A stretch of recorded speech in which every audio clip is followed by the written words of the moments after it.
Hello, this is a guy who likes fanfiction and is too lazy to read, so here is Hellbent in audio form. Check the description for the links to the author. Chapter 1, Isolated System. Kakashi flies across the rooftops of Konoha, the evening air sticky and oppressive. It's been an unusually humid day, even by Hidden Leaf standards. He can just make out the distant flash of lightning in the darkening sky as his feet silently meet the tiles of a roof before he launches himself to the next. Pakun bounds in front of him, intently following a scent. It's a scenario Kakashi has been in hundreds of times, tracking someone on the run. This time is different. His nerves are alight and anxious. Adrenaline churns through his veins like a particularly vicious toxin. The feeling is only heightened by the prickle of electricity he can feel against his skin as the barometric pressure begins to drop, precluding the arrival of what will most certainly be a torrential summer storm. The first ominous rumblings of thunder on the horizon complement his unease. He is worried, which is rare for the man who was once called Hound. Something is very wrong with the genin of Team 7. Kakashi is a man who makes a point to not care for many things. In his 26 years, life has taught him over and over how foolish caring is when everyone dies or is taken in the end. Hound had gotten very good at not caring.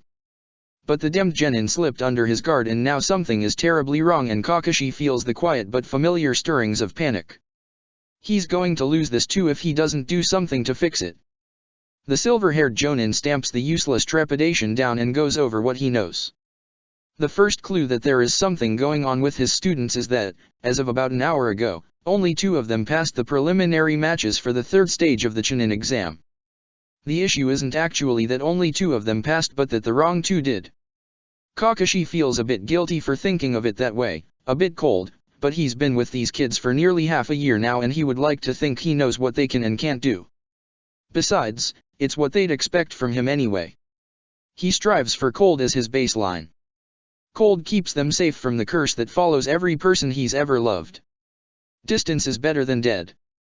If you'd asked him his predictions of his team's performance 2 hours ago, Kakashi would have bet his entire Ika collection on Naruto pulling a win despite bumbling around like an idiot at first, on Sasuke struggling with Orochimaru's curse mark but still coming out on top, and on Sakura trying her best but not quite making the cut. It's just where he thought they stood with their current skill levels. In reality, nothing had gone that way he expected. Kakashi fights down a noxious wave of self-loathing that hisses in the voices of everyone he's ever lost that of course he wouldn't know where his students were actually at skills-wise. He isn't a good enough sensei for that. Guy is a good sensei. So are Asuma and Kurane. Iruka is an amazing sensei. Minato was a good sensei. Kakashi is not Minato. He is barely a functioning human on a good day. On a bad day, well, Hound never had to be anything more than a weapon, and that skin is easy to slip back into. Pakun changes direction suddenly, disrupting the dark thoughts. His Ninken is leading him along a scent trail that can't seem to make up its mind on a direction to take, fleeing in a panicked scramble across the hot roofs of Leaf. Kakashi supposes that's par for the course for his team. Planning of any serious kind takes teamwork, after all, something he knows his genin are severely lacking. Though, he corrects himself as he remembers the silent way Sakura had watched Ino clutching her broken jaw, the ugly flash of rage in Naruto's eyes when Kiba ran his mouth before the fight, the hollow, directionlessness to Sasuke's movements. He's not sure he actually knows them at all right now. Obviously they don't want you to know them, the cruel voice in Kakashi's mind whispers again. What would they want with a sensei as broken as you after all? Kakashi presses the thoughts down ruthlessly, locks them behind layers and layers of fabricated apathy. Get it together, he tells himself, trying to shake off the toxin that seeps out of his fucked up brain. He's clearly more rattled than he thought he was by Sasuke's fight. If you could even call it that. Sasuke had stepped out onto the match floor, bloodied and bruised and marked after fighting his way through the forest of death alongside his team and surviving a demmed Chunin to make it to that point, and without even looking at his opponent the Uchiha had announced, "I forfeit." His voice had been so void of expression that Kakashi had thought for a moment it was one of his students' rare deadpan attempts at humor. But then the genin had turned on his heel and walked stiffly back to Naruto and Sakura, leaning against the wall near them with an empty look in his eyes. Kakashi has never seen Sasuke simply give up like that. He wouldn't have even guessed it was something the raven-haired boy was capable of. Sasuke forfeiting his chance at becoming a Chunin is still the lesser of the things that have Kakashi's hackles up though. After the other matches had ended, after Sakura had punched Ino into unconsciousness without a word to her former best friend, after Naruto had thrown Kiba into a wall with a bit too much of a red glow in his eyes, his genin had up and vanished. He shouldn't have left them alone for even a second, he realizes now. Sasuke wasn't the only one acting out of character. But Kakashi had still turned to speak to Guy for a moment, only long enough to ask if Lee would be okay, and when he looked back Team 7 was gone without a trace. Stupid, weak Kakashi, says the voice that sounds like Minato / Kushina / Ataka / Shisui / Obito / Rin / father. Kakashi ignores it like he always does and leaps to the next stretch of roof. Finding his students shouldn't be a problem. He is an elite jonin of the Hidden Leaf Village, Kakashi no Sharingan, the man who's copied 1,000 jutsu. Naruto, Sakura, and Sasuke may be ninja in training but they are still 13-year-old kids. Kakashi had realized nearly immediately that the genin had disappeared and he darted out of the Hokage Tower to extend his senses and find their familiar chakra signatures, Naruto bright and spilling like sunbeams at noon, Sasuke cool, deep and dark, and Sakura steady and smooth as a stone. He had come up completely blank.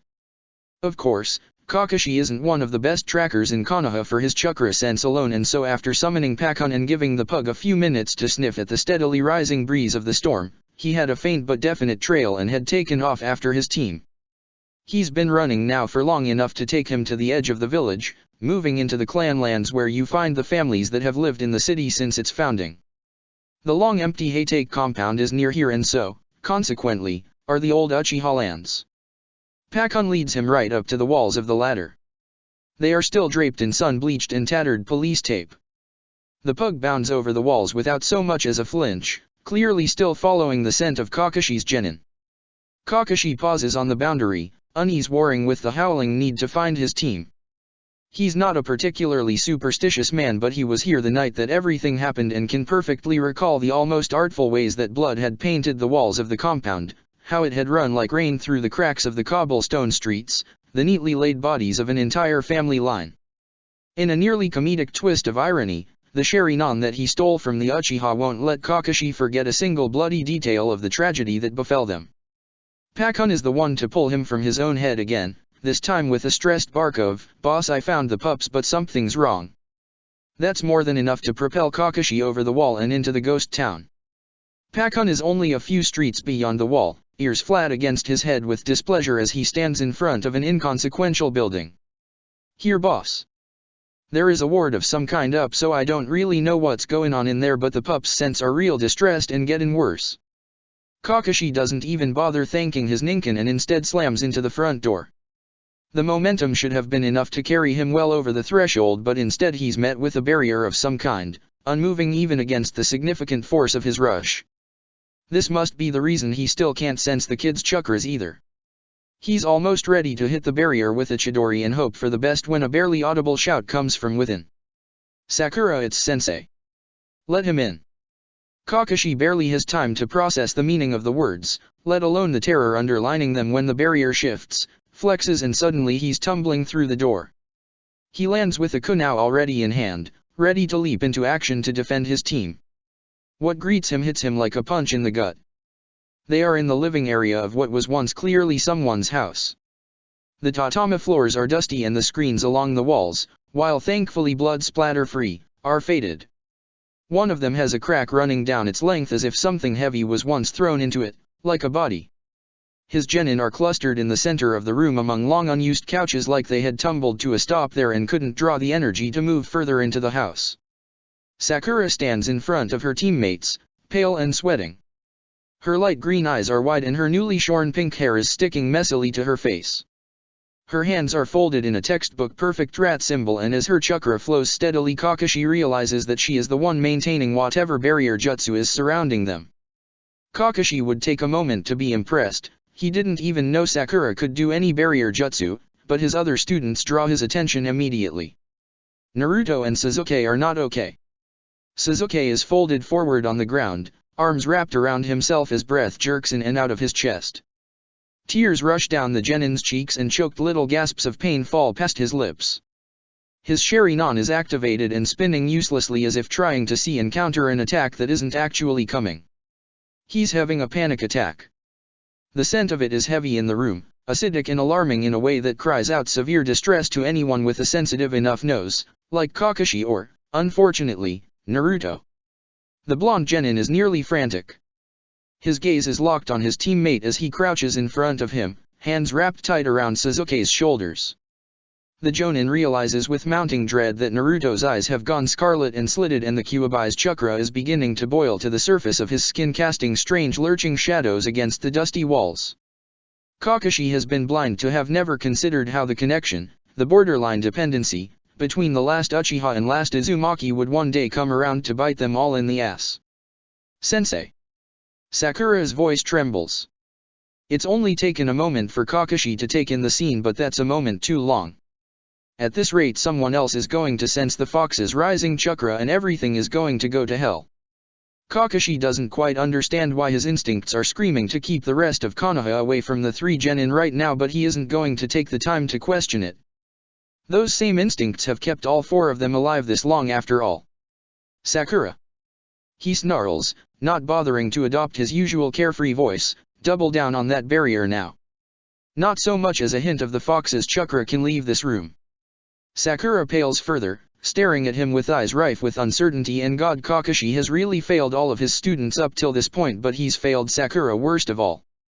Kakashi-sensei, I don't think she starts, but none of them have time for doubt right now because Sasuke's breaths are coming faster and faster and a low rolling growl is starting to pour out of Naruto's mouth as his knuckles whiten desperately in their clench on his counterpart's shoulders.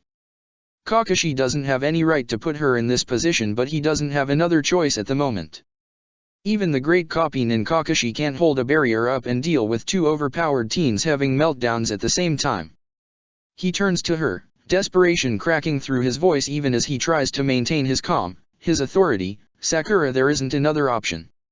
You have to, now. He wouldn't have blamed her for breaking under the pressure, but instead her eyes harden, the uncertainty shoved away and replaced with jade-like determination. Kakashi's brain, always working a million miles an hour, wonders for a split second why rule abiding, goody two-shoes Sakura isn't demanding they call an Umbu patrol or alert the Hokage. The thought is shoved away as quickly as it arrives. It's just one more behavioral shift in the puzzle, not something that is lending itself to their survival right now. Pakun Kakashi snaps his attention to the pug that darted into the room at his heels. Help her. Roger. His Ninken says and then leaps onto Sakura's shoulders. He doesn't give his female student another look and instead moves purposefully forward, intending to scoop Sasuke into his arms. He almost loses an arm for it. Naruto moves so fast that without Obito's Sharingan already uncovered, Kakashi wouldn't have seen him coming. His bumbling, knucklehead, loser of a genin darts toward him with an enraged snarl, slashing at his forearm with elongated talons coated in roiling orange chakra. Acting purely on the instincts of a lifetime's worth of things trying to kill him, Kakashi leaps over the strike and wraps a gloved hand around the agitated Jinchuriki's neck, bearing him to the ground with a slam. Naruto. It's me. He snarls. He doesn't know why he's riding on the idea that it being him will work to calm his student's protective rage. He isn't sure he even wants the burden of what it will mean if it does. The blonde stops struggling against his grip. He looks up at Kakashi with bewildered, wild eyes, muscles relaxing even though Kakashi still grips the back of his neck. Like a pup going still in the jaws of its sire, Kakashi's traitorous brain helpfully supplies. No time to examine that particular train of thought either. Since the genin is no longer trying to maim him, Kakashi uses his grip on the blonde's scruff to tug him against his side as he drops to the ground. With his free arm he reaches for Sasuke's shaking form and pulls him all but into his lap. Kakashi isn't usually one for physical comfort, but he doesn't know what else to do at this moment. The Uchiha doesn't even stiffen at the contact, which is as worrying as the heartbreaking gasps that still strain from his lips. Kakashi has seen ninja break before, hundreds of them in fact. He's even been one himself on more than one occasion. However, it never gets easier, and the fact that this is his student, his genin falling to pieces in his arms, only makes it worse. Sasuke, you're okay. You're safe. I'm here. Try and breathe with me. Kakashi orders. The rough edge of a canine growl is still audible in his voice. The part of him that is in Yuzaka snaps and bares its teeth at the distress emanating from one of his own. Kakashi had never known his mother, but Sakumo always smiled, remembering the protective streak that made her such a dangerous and loyal ninja. That instinct is one of the only things that she left Kakashi when she died, and he wouldn't hasten to call it a gift. It certainly doesn't feel like one now as his words fall on deaf ears. Naruto squirms against his other side, red eyes still locked on his counterpart and the Kyuubi's presence bubbling beneath the surface, rough like sandpaper against Kakashi's own already frayed senses. The furious, twisting chakra is still growing, and if Kakashi doesn't do something soon, the barrier jutsu won't be enough to keep from alerting the rest of the leaf. Sasuke. Naruto says, voice teary and angry and afraid all at once, and Kakashi needs to know what's happened to make his team this shattered. Kindness doesn't always get results when you are a ninja, and Kakashi is rapidly running out of options. He locks down the part of his soul that whines at doing harm to something he cares about and lets a flash of lightning chakra build under his sternum and then presses it ruthlessly into Sasuke's body. The lightning isn't enough to incapacitate or even do damage, but it will certainly hurt like a kunai to the chest. The pain works, and as Sasuke jolts in Kakashi's grasp with a shout and then settles again, his eyes actually focus on the Jonin's face for the first time since he arrived. Kakashi-sensei. The raven-haired teen pants. Deep breaths. Kakashi says at the same time that Naruto cries out Sasuke, and reaches across Kakashi's chest to lock fingers with the other still trembling genin. Kakashi is glad that Sasuke doesn't fight the affection, because at the contact the Kyuubi's chakra seems to curl back into Naruto's form, the rage and destruction that pulses from it dimming until only Naruto's natural chakra is left. Almost. The Jinchuriki's eyes are still crimson. Kakashi is unsettled to say the least, but he takes the win where he can. He can deal with concerning shifts of personality and eye color once he pauses and gathers his bearings for just a second. Kakashi allows himself a moment of weakness to bury his head in Sasuke's hair and takes a long deep breath. The panicked adrenaline fades for the first time in nearly an hour and leaves bone-deep exhaustion in its wake. It's the same exhaustion that's followed him for years now. A quiet hitching breath comes from beyond them, and Kakashi is reminded that Sakura is a part of this too. The pinkette is standing sentinel, straight-backed and rat-sign as perfect as ever. Even so, trembles rush through her frame and quiet tears slip free as she glances worriedly back at her team. Sakura, Kakashi wrestles the growl down. This time it's okay now. You can drop it. You're sure? No one will come. The young Kunoichi asks, and Kakashi is struck again by the distrust radiating off her. I'm sure. He answers carefully, feeling dangerously out of the loop when both Sakura and Naruto slump in relief. Sasuke still seems to be mostly intent on matching his breathing to Kakashi's own, one pale and shaking palm pressed tightly against the rise and fall of his chest. Sakura lets the jutsu fizzle away with a rush of chakra and unsteadily makes her way over to the little pile of her teammates, Pakun hopping down from her shoulders. Kakashi would have assumed that she would use this as an excuse to cuddle up to Sasuke, but instead, the girl drops to Naruto's side, just a bit in front of Kakashi, and buries her wet face in the Jonin's flak jacket. He lets them just lay on him for several minutes, one part aware that they are needing desperately to lean against something solid and trustworthy, and two parts terrified that that is him apparently. He never asked for a genin team, let alone one that would come to depend on him like this. He was going to let them all down. Pakun gives him a pointed look and then jogs out the front door. Hopefully to go keep watch, Kakashi thinks, shifting so his arm is more securely placed around Sasuke's shoulders. Eventually, all of the genin seem to have calmed down enough, and Kakashi can't stand not knowing for a moment longer. He shuffles the pile of teens off of his person and gives them all a pointed look. Everyone readjusts, but they're still close. Sasuke leans back against a dusty couch. His Sharingan is deactivated and his breathing even, but the expression on his face is still drained of the passion Kakashi has come to expect from him. Naruto, meanwhile, stands and begins pacing short tracks across the middle of the floor, hands fidgeting in the way that means he has too many emotions to put into words. Sakura pulls herself into a little ball, arms wrapped around her knees and gaze alternating between Sasuke and Naruto and the floor. Kakashi gives them several long seconds to say something, to start explaining what has brought them here. A lone lamp on the wall casts their shadows like giants beyond them. None of them speak. The storm that has been building all afternoon is closer now, the wind beginning to rise outside in a long mournful howl and the first scattered drops of rain striking the roof above them. Kakashi breaks before the storm does. What the hell happened? He asks, trying to seem as calm and in control as a seasoned, uninvested Jonin should be. He's pretty sure he's failing. The genin are still silent, but now Sakura and Naruto are looking at Sasuke, each with a pained, almost guilty look on their face. The Uchiha doesn't move. That snake bastard. Naruto starts at the same time that Sakura says Sensei dash. They both immediately fall silent as Sasuke's quiet voice cuts across the room like a blade. Did you know that the Uchiha massacre was ordered by Konoha? That Itachi was following orders. Thunder crashes outside, and Kakashi can't breathe. What? He manages uselessly as if he didn't perfectly hear his young student the first time. The real world slows as 1,000 puzzle pieces Kakashi didn't even know he had suddenly clicked together in his mind. A picture is revealed that he doesn't want to see. It makes sense, Hound thinks. The Uchiha were a threat causing instability to the village in a time where unity was critical. Of course they had to be neutralized. But Kakashi can only think of the last time he saw Itachi, of the way the cobblestones outside looked wet with blood under the light of a cold moon, of the permanent shattered look in Sasuke's eyes. It's not the only thing revealed in the horrible picture becoming clear to Kakashi. If it's true that the Uchiha massacre was sanctioned, then what about the dozens of other seemingly random tragedies that have befallen the Leaf? What about the children lost to Orochimaru's experiments? What about the orders that guaranteed Naruto grew up alone and hated? What about the good members of Umbu that had disappeared into special programs, to never be seen again?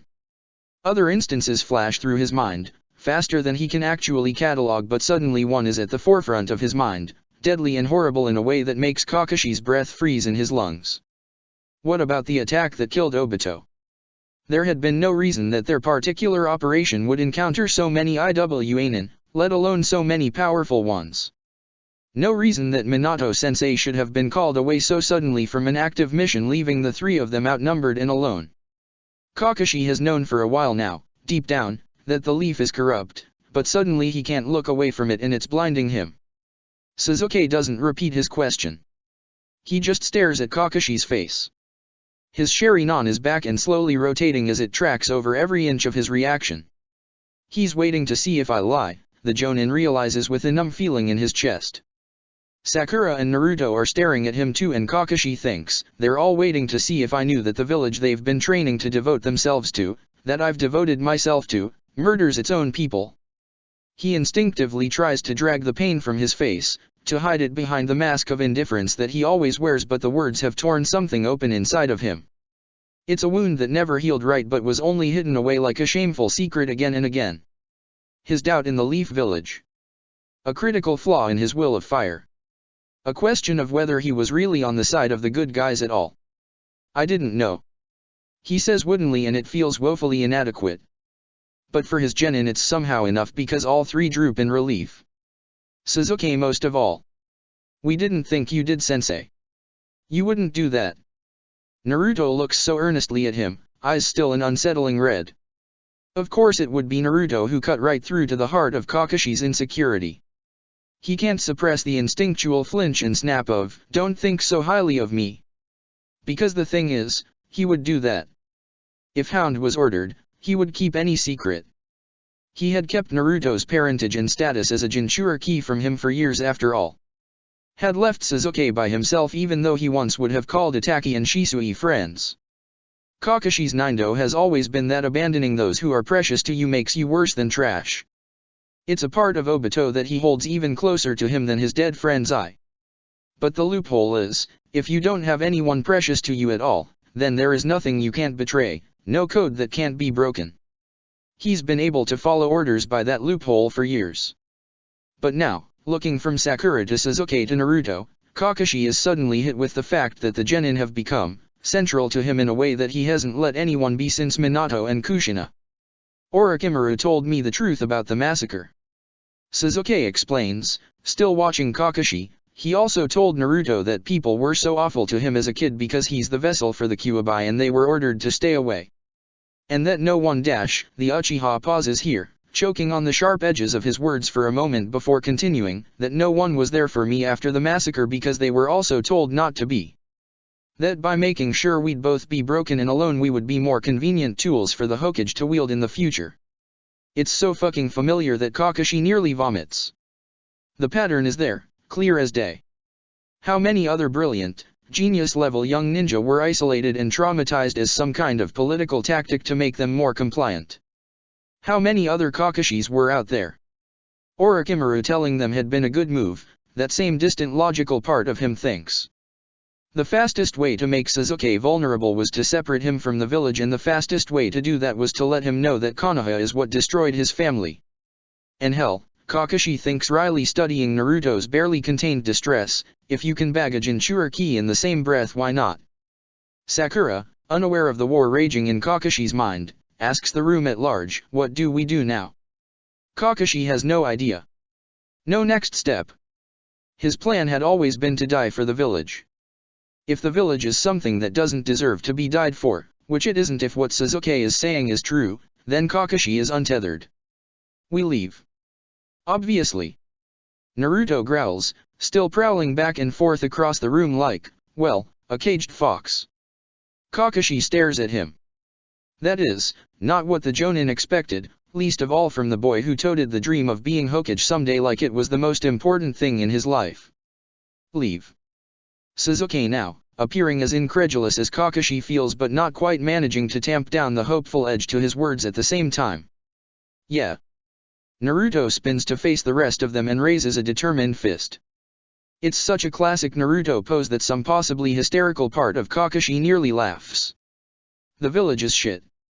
You heard what Orochimaru told us. They killed Sasuke's whole family and they left me to grow up all alone. Just because I've got the Kyuubi in me. There are angry tears in the boy's eyes which he wipes away. It's all kinds of messed up. Kakashi is trying to find a way to explain to Naruto how much it won't work for the last Uchiha and a goddamned Jinchuriki to defect from their village when Sakura beats him to it. Don't be such an idiot, Naruto she starts and then stops, hands clamping over her mouth as she stares at her blonde teammate in horror. Sakura? Naruto asks, looking worried. I'm a part of all of this. Sakura manages to whisper after a moment, voice trembling. How alone you and Sasuke have been. I helped do that. Sakura no Naruto starts but Sasuke cuts him off again, voice more tired than cold for once, don't lie to her to be nice. She's been just like the rest of them. Sakura flinches at his words but doesn't fold in on herself as Kakashi expects. Naruto whirls, hey team don't . The young Kunokai is on her feet before Naruto can continue defending her. He's right, Naruto. I've treated both of you exactly how the village wanted me to at every turn. Her hands are shaking again but she doesn't stop. I treated you like a stupid no-good troublemaker, Naruto. I even laughed when the other kids called you a monster. Naruto looks down at this, even after a lifetime of torment, unable to hide the way that the words hurt him. Sakura turns to Sasuke next and Sasuke. I've been no better to you. I always said I was in love with you but I've actually just been treating you like some prize to be won. You're a person, a ninja just like me, but me and everyone else just treats you like a piece of meat. She's crying now, big ugly tears rolling down her cheeks but neither Sasuke nor Naruto moves to comfort her. I'm so sorry. The pinkette says through the tears and then with that same flash of strength in her eyes she bends forward at the waist in a low bow. I know I swore to get stronger by your sides already but please, let me correct the wrongs I've made and protect you both. I will be stronger and better and I'll make it up to you. Naruto is sputtering somewhat at the idea of being protected and Sasuke looks unsure but there is no way to doubt the sincerity in Sakura's words. Sasuke narrows his eyes at his female teammate, leaning forward to ask, so no more weird fangirl bullshit? No. Sakura says, sounding more certain than apologetic. Kakashi doesn't quite believe that so many years of puppy love could simply be dropped like that on Sakura's part but something about the set of the girl's shoulders makes doubting her seem like a sucker's bet. Sasuke is still looking at Sakura like a particularly strange and possibly venomous snake in his path but he nods once and turns towards his blonde counterpart. Dope, that good enough for you? Kakashi would almost like to ask why it's okay when Sasuke degrades Naruto's intelligence but not anyone else, but he thinks he already knows the answer and he's not sure if it's one his genin are aware of themselves yet. Yeah, but... Naruto furrows his brows, lips turning down into a confused frown. Sakura, why would you leave with us? You have a family and friends. Sakura, straightening from her bow, curls her lips lightly at the comment. I love my parents but they don't understand me, they never have. My mom still asks me when I'll quit the whole ninja thing to settle down. She'll probably cry when she sees my hair. Sakura takes a shorn pink lock and twirls it between her fingers before looking back up. You all are my team. If you're leaving the village, insane idea or not, I'm coming with you. She says it like it's that simple and both Naruto and Sasuke nod along as if it is. Kakashi has lost control of the thread somewhere along the way and he doesn't know if he wants it back. Silence reigns for a minute and Kakashi is trying to think of something to say, trying to even get a grasp on what he feels about the whole thing. Leave Konoha? It feels completely impossible. Its rules and standards have been the measure by which he judges himself as a ninja and man for 26 years. His genin, with all the flexibility of teenagers, have already seemed to accept that this is the next step, but he knows they don't understand what defecting would really mean. If Team 7 left they would be hunted down like dogs, not only by the Leaf Village but by the rest of the elemental nations and anyone who may have interest in a Jinchuriki or the last Sane Uchiha or even a bone to pick with Kopin Kakashi. It's a terrible fucking idea and they'd be dead in a week. But as he opens his mouth to tell his team this, Naruto once again turns to him and throws him completely off kilter. Kakashi-sensei, you won't tell on us, will you? That almost hurts worse than the terrifying trust they've placed in him until now. You think I'm going to report you? Says Kakashi, and his voice has returned to the cold dead tones of hound without his permission. All three sets of eyes are on him again, Naruto worried and confused, Sasuke defiant but resigned all at once, and Sakura, a surprise again, glaring with something sharp and fiercely protective. They've truly all dedicated themselves to this idea, Kakashi realizes. Their ties to the leaf snapped like twigs in a hurricane the moment Orochimaru revealed the village's crimes. I don't know. Naruto manages, Kakashi's hostile tone obviously throwing him off. Sasuke gently moves a hand to his belt pouch, as if Kakashi won't see the movement as the preparation for conflict it is, and Sakura's stare sharpens even further. They're both smart enough to understand that Kakashi is more skilled than them on every conceivable level, but they've also apparently both decided to go down fighting rather than let Kakashi sell them out. They are waiting to give it their all to stop him if he decides to betray them like everything else they've grown to trust has in the past so many hours. The Jonin nearly grits his teeth at the deluge of contradictory emotions that pulse through him at the display. His stupid, brave, impossible genin. And that's the key, isn't it? They really are his. When exactly that happened, he couldn't tell you. Maybe it was Zabuza and Wave. Maybe it was one of the dozens of menial D-ranks, or early morning training sessions. Or maybe they've been his from the moment they passed his bell test with all the subtleness of a tsunami. When exactly it happened doesn't matter because Kakashi no longer exists as he is now outside of them. His life went from predictable, safe, emptiness to a chaotic tumble of three 13-year-old kids who refused to let him drift through life like a corpse waiting for the grave to finally find him. If Naruto, Sakura, and Sasuke leave on their own, they'll be hunted down and executed as deserters, or worse, taken prisoners by a foreign power, and Kakashi isn't sure that he could survive that at all. One more loss would be enough to shatter him in a way that he can't cobble back together with false smiles and the memories of the dead. He's been left with only one option, and he finds, to his surprise, that he's okay with that. I'm not going to sell you all out, he informs slowly. This is important, and he wants all three of his ridiculous genin to hear it with the weight that he says it. It's like you said, Sakura. We're a team. I'm coming with you all. Chapter 2, Way Down We Go. After the revelations of the evening, Kakashi sends Team 7 home without fanfare. Despite their collective agitation, it doesn't take too much of a push to get them to rest. The genin are all drained to the point of incoherence after being raked over emotional coals for the past several days, after all. They agree to meet before noon the next day at the Hatake compound for discussing strategy.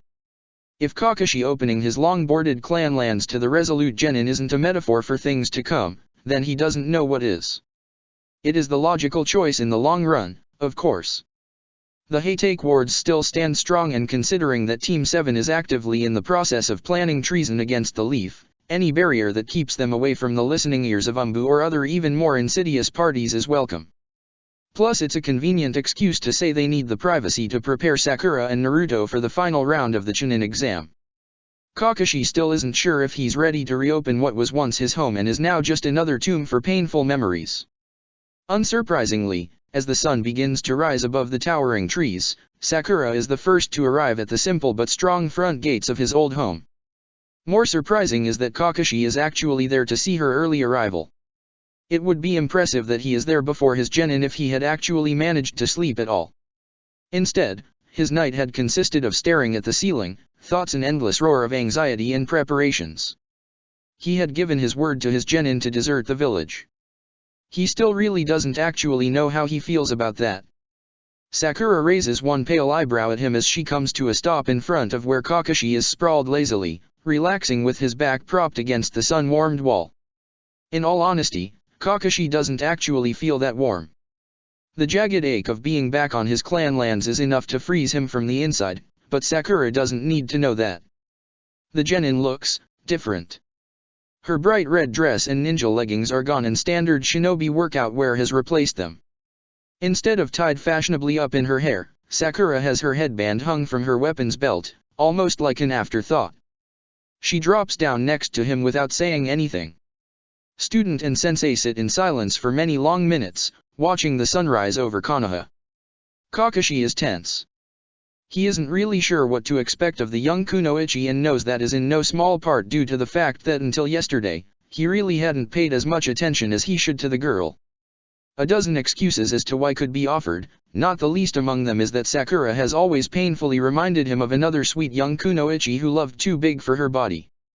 The major difference as Kakashi always saw it is that Sakura is still here breathing and Rin had taken her last gulp of air with Kakashi's fist through her ribcage.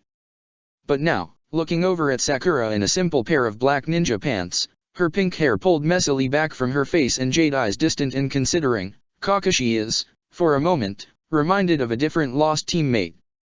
It's something about the whip-like intelligence spinning behind Sakura's gaze, the right curve to her lips, the comfort with which she exists in Kakashi's space. For a moment, she reminds him of Obito. The jonin is pulled from his disconcerting thoughts as the young woman finally speaks. Sensei, do you remember months ago when you asked us why we wanted to be a ninja? Kakashi nods, of course he does. Her answer had been one of the things that distanced him with her from the very start of their messy little team. Signing on for a life of violence and loss to impress someone you are infatuated with is naivete at best, downright suicidal ignorance at worst. Sakura continues, glancing sideways at Kakashi and twisting her hands with something like embarrassment or perhaps nerves. I told you that I wanted to get closer to Sasuke, but that's not really it. Kakashi perks up. This feels important. For a while, I thought that being in love with him was my reason for becoming a ninja, but the thing is, he wasn't why I started at the academy. I didn't even know him then, and I think I forgot that or. She pauses, fighting her way through something to explain this to him. Maybe it was safer to pretend that being in love with him was why I want so badly to succeed. Kakashi nods, feeling out of his depth in a way he hasn't in a while. The pinkette stares out over the path that leads down and away towards the Leaf Village proper. A determined, hard look twists her features and after thinking for a few moments longer, she says in a rush, I started all this because I wanted to be recognized, to be seen by everyone. Not as billboard brow or a nice, shy little girl or even as the smart kid in class. I wanted to be seen as something dangerous and powerful. Something that makes people stand up and pay attention. Something that people would think twice about before messing with. Her hands are clenched and she turns to look beseechingly at Kakashi. There's this voice in me just screaming all the time. It's so angry and honestly, I'm tired of pretending it's not there. I'm tired of pretending to be only gentle and good. I want to be strong, Kakashi-sensei. I want to be a threat. The rising morning light catches her eyes and for a moment Kakashi catches a glimpse of something in the girl, untempered and rough but there. Something that, given the right guidance, the right push, could be dangerous. She continues, I guess what I'm trying to say is, I'm sorry for not taking things seriously until now. Please give me another chance, sensei. I won't let you or the boys down again. Kakashi rubs a hand on the back of his neck and then sighs. Sakura must misinterpret the noise as annoyance because the sharp confidence radiating from her falters as her eyes widen. She opens her mouth as though to try and further beg forgiveness for something that isn't really her fault. Kakashi claps a hand over her mouth to stop the onslaught. It is far too early and he is far too emotionally raw to try and explain to his 13-year-old student that his failings as a teacher aren't her fault. He opens his mouth, closes it, thinks about what Obito would have wanted to hear as an underestimated and overlooked young ninja. He gives her a genuine smile from behind the mask. Sakura, thank you for telling me. He lets the smile go a little feral at the edges, the look in his eyes a little deadly. You've got a lot of ground to cover if you want to catch up, let's get started, why don't we? Sakura gulps at his expression, but the spark of determination doesn't fade from her eyes, and oh, she is going to hate him before long, Kakashi thinks, but she will get stronger. He's going to make her a threat. By the time Sasuke and Naruto arrive at the Hatake compound a few hours later, Sakura is drenched with sweat and has completely let go of the innocent teenage girl act. She tried to maintain it for a while, out of habit or decorum Kakashi isn't sure, but after the fourth time he had tossed her into the koi pond like a naughty puppy, all pretenses had dropped. Now she's swearing at Kakashi as colorfully and creatively as Genma, with a particularly nasty hangover as she clambers to her feet on the lawn again. She's either unaware that the rest of her team has arrived or, more likely considering her keen perception, she's too pissed off at him to care. Sakura, he calls to her as Sasuke and Naruto stare at their fuming teammate like she's some cross between a cryptid and a rigged paper bomb. Go run a cool down lap and then rinse off and meet us in the main house's breezeway. Fuck you and your smug ass mask wearing bitch face.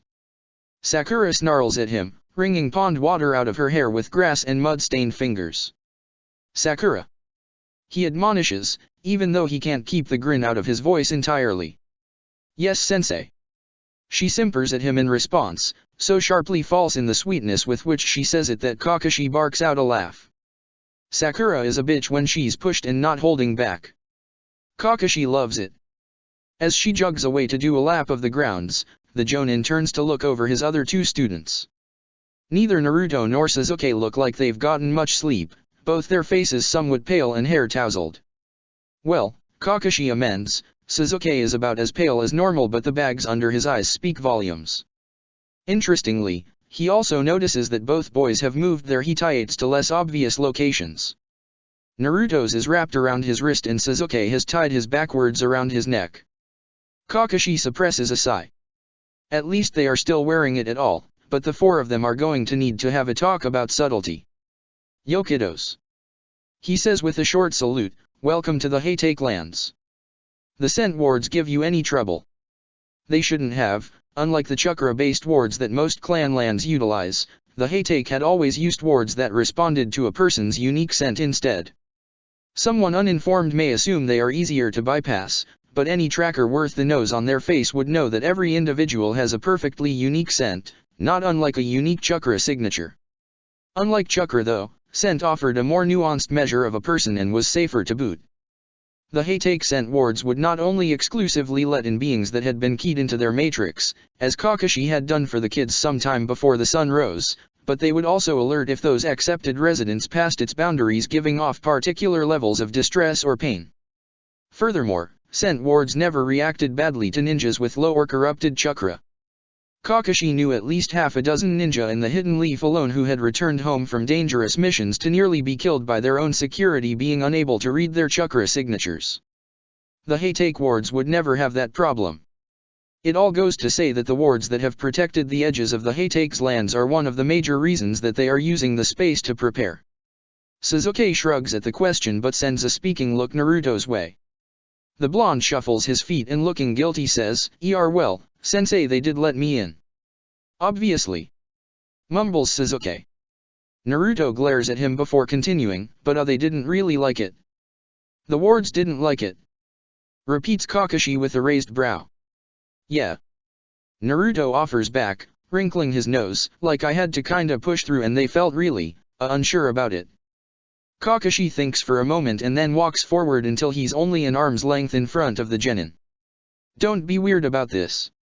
Weird about what? Naruto starts to say only to cut off on a yelp as Kakashi bends forward to press his nose against the juncture where the genin's neck meets his shoulder. The jonin ignores Naruto's flustered yelling and focuses on what his nose is telling him. Naruto's scent is as familiar as ever, a strange mixture of sweat, salt, and sunshine, but under it all is a new, rising scent that Kakashi hasn't noticed until now. Fox. He pulls back and meets the genin's baffled gaze. Naruto's eyes are still scarlet. Sensei, what the hell? Kakashi just hums in response, burying his unease as he takes a step back. Let's talk in the house. I brought snacks. He offers instead of an explanation and begins making his way to the sprawling building that had once been his home. Unlike the Uchiha, who had structured their lands like a small autonomous village, the Heitake residences consisted of two sprawling buildings centered around a large grassy quad dotted with sakura trees and koi ponds. Before Kakashi's time, before even his father's time truthfully, the Heitake had been a larger clan. While never as numerous as the Uchiha or even the Abarame, they had still counted nearly a dozen families. None of those dozen had been civilians either. Kakashi's knowledge of his only lineage and history is shoddy at best, but he knows that his clan was once warriors through and through. They had been some of the most revered and feared frontline soldiers, trackers, and medics in all of Konoha. The name Heitake had carried the threat of dozens of deadly shinobi behind it. But the First and Second Shinobi Wars had decimated their numbers, and by the time that Kakashi had been born, Sakumo and his wife had been the last Heitake left. Now Kakashi carries the weight of his name alone. Their lands remain though, wild at the edges with the passage of time, but still strong and built to provide for the needs of dangerous people. The dwellings left by Kakashi's family reflect their history well. The first of the structures is entirely residential. It houses several baths, around 10 sleeping areas, internal courtyards, and gardens, and a massive kitchen. Of course, after so much time left empty, the rooms are dusty, the bathrooms dingy, and the gardens overgrown, but it's still entirely usable. Certainly useful for keeping 3 genin close by at the very least. The other side of the compound is an even greater boon. It had existed to provide for the more violent side of its residents' life. It contained a dojo, armory, small infirmary, and a library, as well as several other specialized chambers that were once used to make the Heitake some of the most dangerous ninjas in all the elemental nations. Kakashi remembers learning to throw a kunao in one of the ranges built there. When he was young, his lands had made him proud, if not a little mournful at the state of his clan. Now though, as he and the kids pass a bench where he used to sit with his father eating peaches together in the summer, Kakashi just hurts in that sharp aching way that he feels every time he sees his own reflection. He hurries past the bench and is glad for his mask and how it allows him to hide the scowl from his genin. He and the kids settle in the northern breezeway. Here, the oppressive heat of the late summer afternoon is softened by shade and the gentle wind that moves through the space. The polished wooden floors are old but smooth and cool, and Kakashi can still see the faded claw marks of past generations of ninkin. Kakashi digs into the bag of junk he bought from one of the local grocers at an unreasonably early hour. He snags himself some of the spicy rice cakes that he likes before dumping the rest where the genin can take their pick. With a bright grin, Naruto grabs some sugary monstrosity or other and then tosses a pack of dark matcha chocolate to Sasuke, who grunts appreciatively. Leave the apple crisps for Sakura, she likes them, he says, shoving a handful of candies shaped like kunao in his mouth. Kakashi hums, taking note of the fact that Naruto somehow knows all his team's favorite snacks off the top of his head. Let's wait till Sakura gets back before we get started, he tells the boys. They don't seem too bothered by the lull as they sit back in the shade. They're being so calm considering how dead we'll be the moment Konoha realizes what we're doing, muses Kakashi as Naruto and Sasuke quietly bicker over something or other. Although in their defense, he's feeling surprisingly chill about the whole thing too. Kakashi wonders if the panic will set in at some point. Sakura arrives before long, hair damp and expression less murderous. He gives her a bright smile from behind the mask. Hello Sakura. You seem refreshed. Fuck you sensei. She calmly replies before inserting herself next to Naruto and grabbing the bag of apple crisps he somewhat nervously holds out like a tribute. Kakashi gives them a few more moments to get settled before cheerily offering, Right then, treason. Sakura and Naruto let out surprised laughs at his candor, and even Sasuke manages a wan smile. Kakashi lets his lips tug up too, no reason to tiptoe around the matter, and besides, it's good to see some mirth from the kids. His smile drops and he looks over the three genin closely. This is still something you all want to do? You understand what leaving like this would mean, correct? The kids are quiet for several long moments. Naruto breaks the silence first, as he often does. Sensei.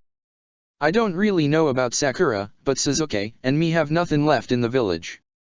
I mean, I've got Iruka-sensei, but he's got the school and all those kids, and I don't wanna be bugging him all the time, and anyway all the villagers really still hate me even though they are better at pretending not to, and I thought I wanted to be Hokage and that I loved the leaf, but really I just wanted them to not want me dead so much and dash.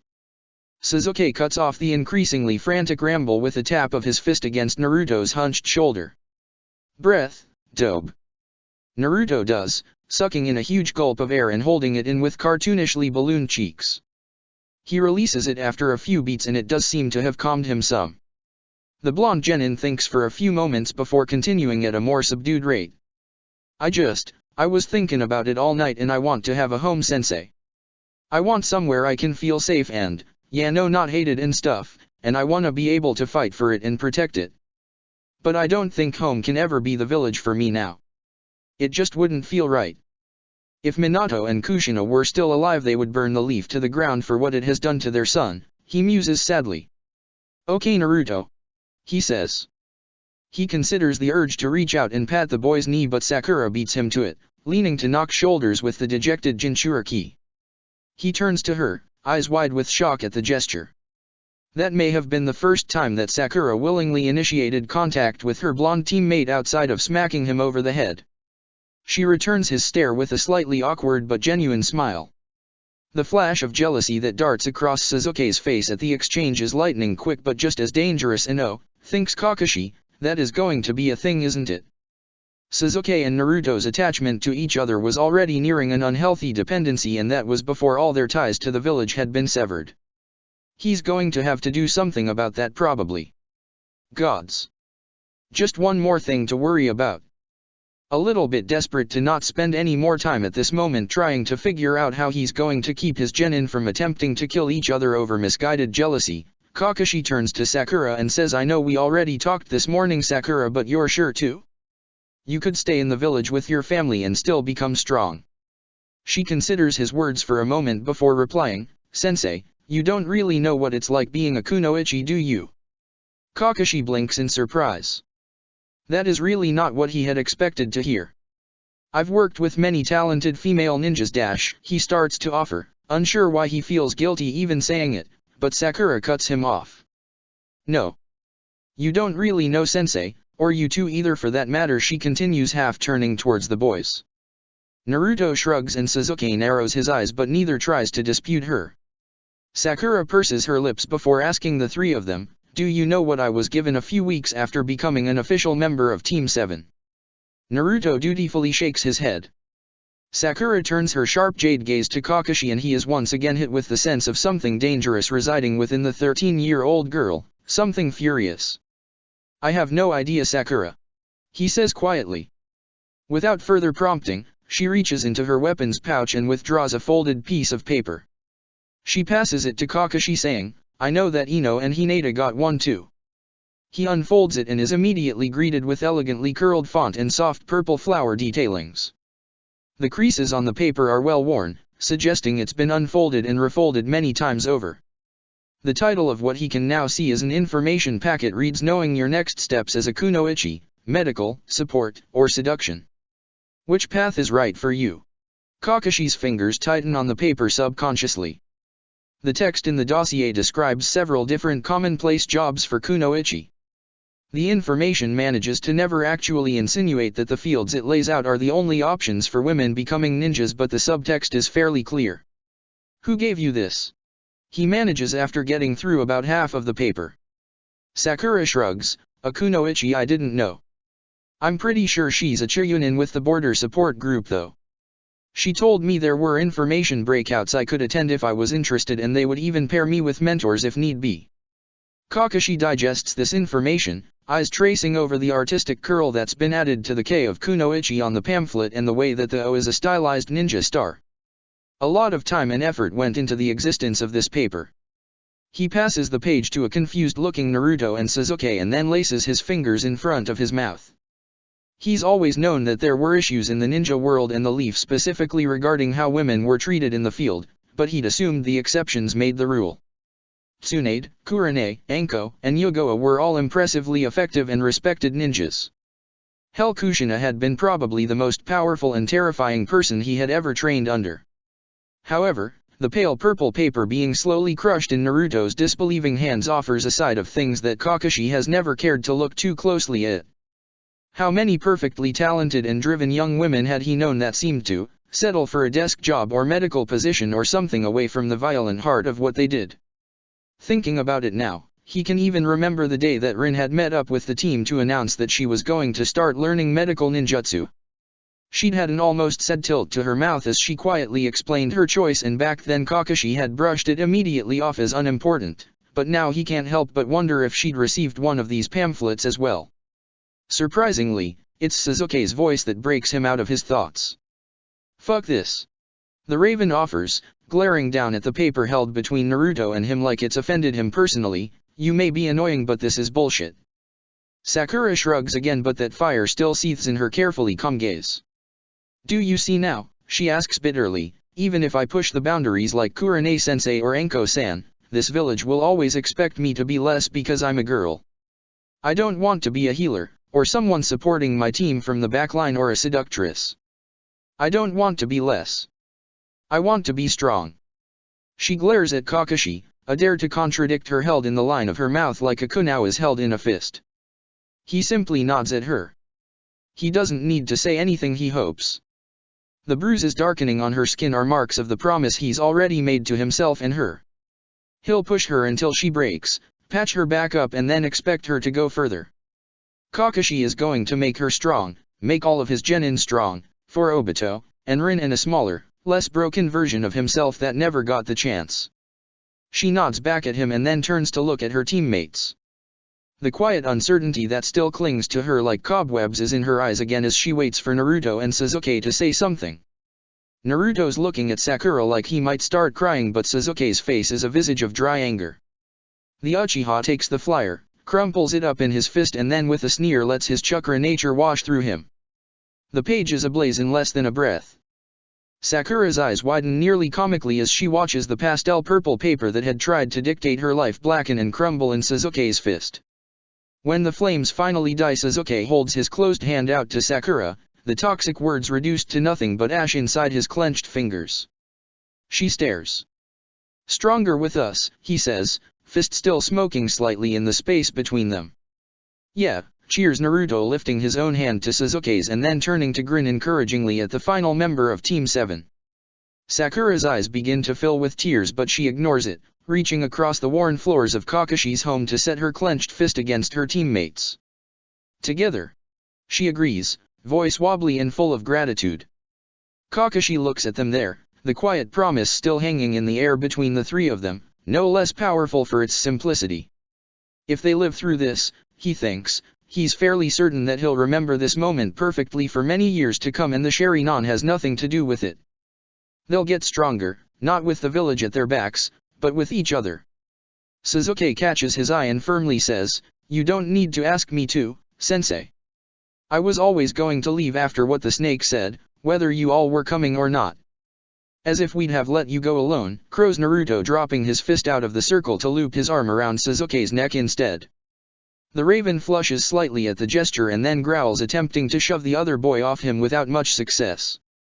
Intervening before things can further devolve into squabbling, Kakashi catches Sasuke's attention again. "We're going to have to get that curse mark off you, Sasuke." The Uchiha nods immediately. "Yes please.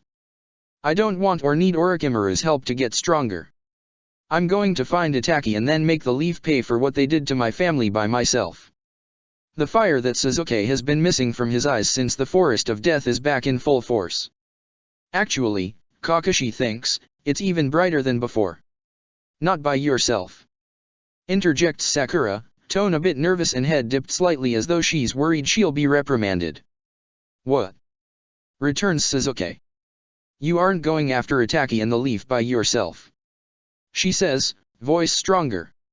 She clenches her fist and taps it to her chest, a nonverbal reminder of the promise they had made only moments ago. Stronger with us, remember. Suzuki stares for a moment before his own hand curls back into a fist, perhaps even unconsciously.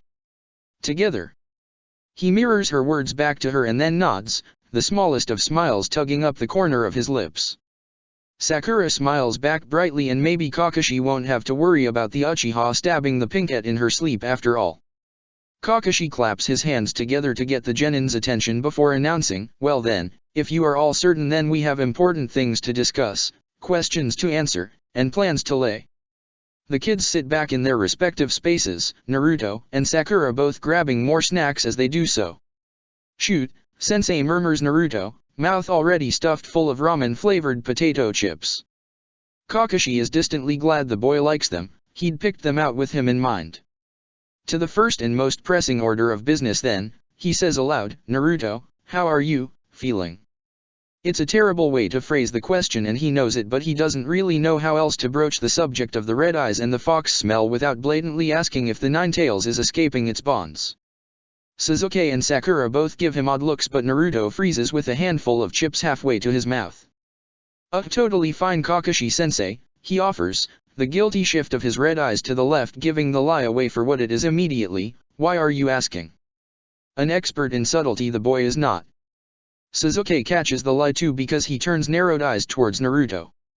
Well, Naruto, Kakashi says, deciding that in this instance, straightforwardness is the better part of valor, your eyes are red and the scent wards almost didn't let you in because you smell like the Nine Tails.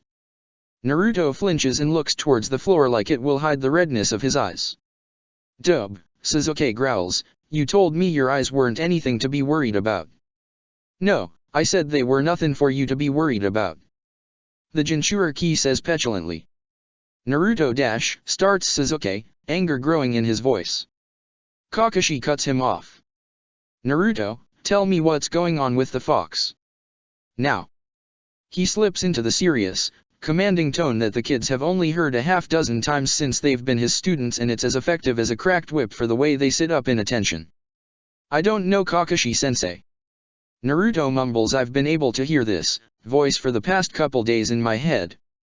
It's rumbly and kinda pissed off, and I think it might be the fox. Also, I feel a lot more, awake. I couldn't really sleep last night because all the little sounds outside were so loud and my apartment smelled so bad. And you've seen the red eyes, so, yeah. Shit, thinks Kakashi. That's probably not good, right? Asks Sakura, looking between him and Naruto. No, not good, agrees Kakashi, and he's going to have to figure out how to examine and possibly repair Naruto's demseal on top of the already monumental task of removing Suzuki's curse mark and also making sure Sakura catches up enough with the boys so that she won't slow them down when they finally run. God, Kakashi is already tired. One more complication might send him to an early grave, the Jonin thinks. He really shouldn't have tempted the universe with such a thought, because only moments later, Naruto sits up slightly, drops his chips on the ground, opens his mouth and says in a deep, rumbling growl. You are completely out of your depth, aren't you, human? Chapter 3, Details with the Devil. Kakashi freezes, every single instinct in his body screaming danger. The voice emerging from Naruto's mouth is rough and warm, like sun-warmed obsidian. The boy's red eyes seem brighter, and as he takes in Kakashi's frightened expression, a feral grin curls across his face, teeth sharp. This is not Naruto speaking. Suzuki, Sakura, leave.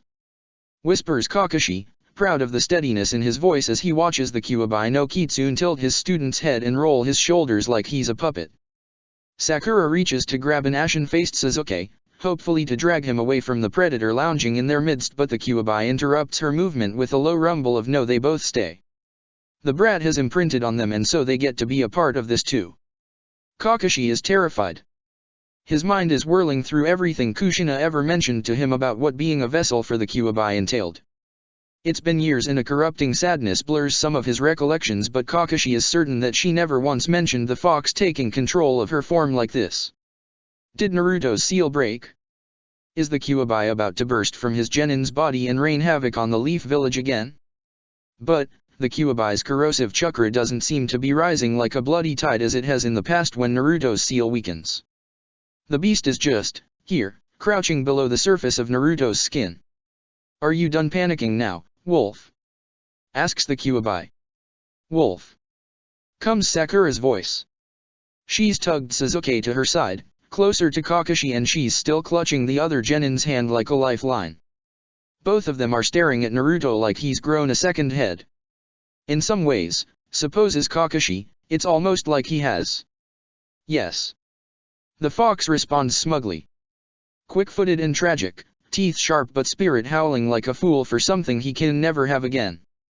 It turns its lupin gaze towards Kakashi again. You've grown since my last vessel knew you, hey take, but once a wolf, always a wolf.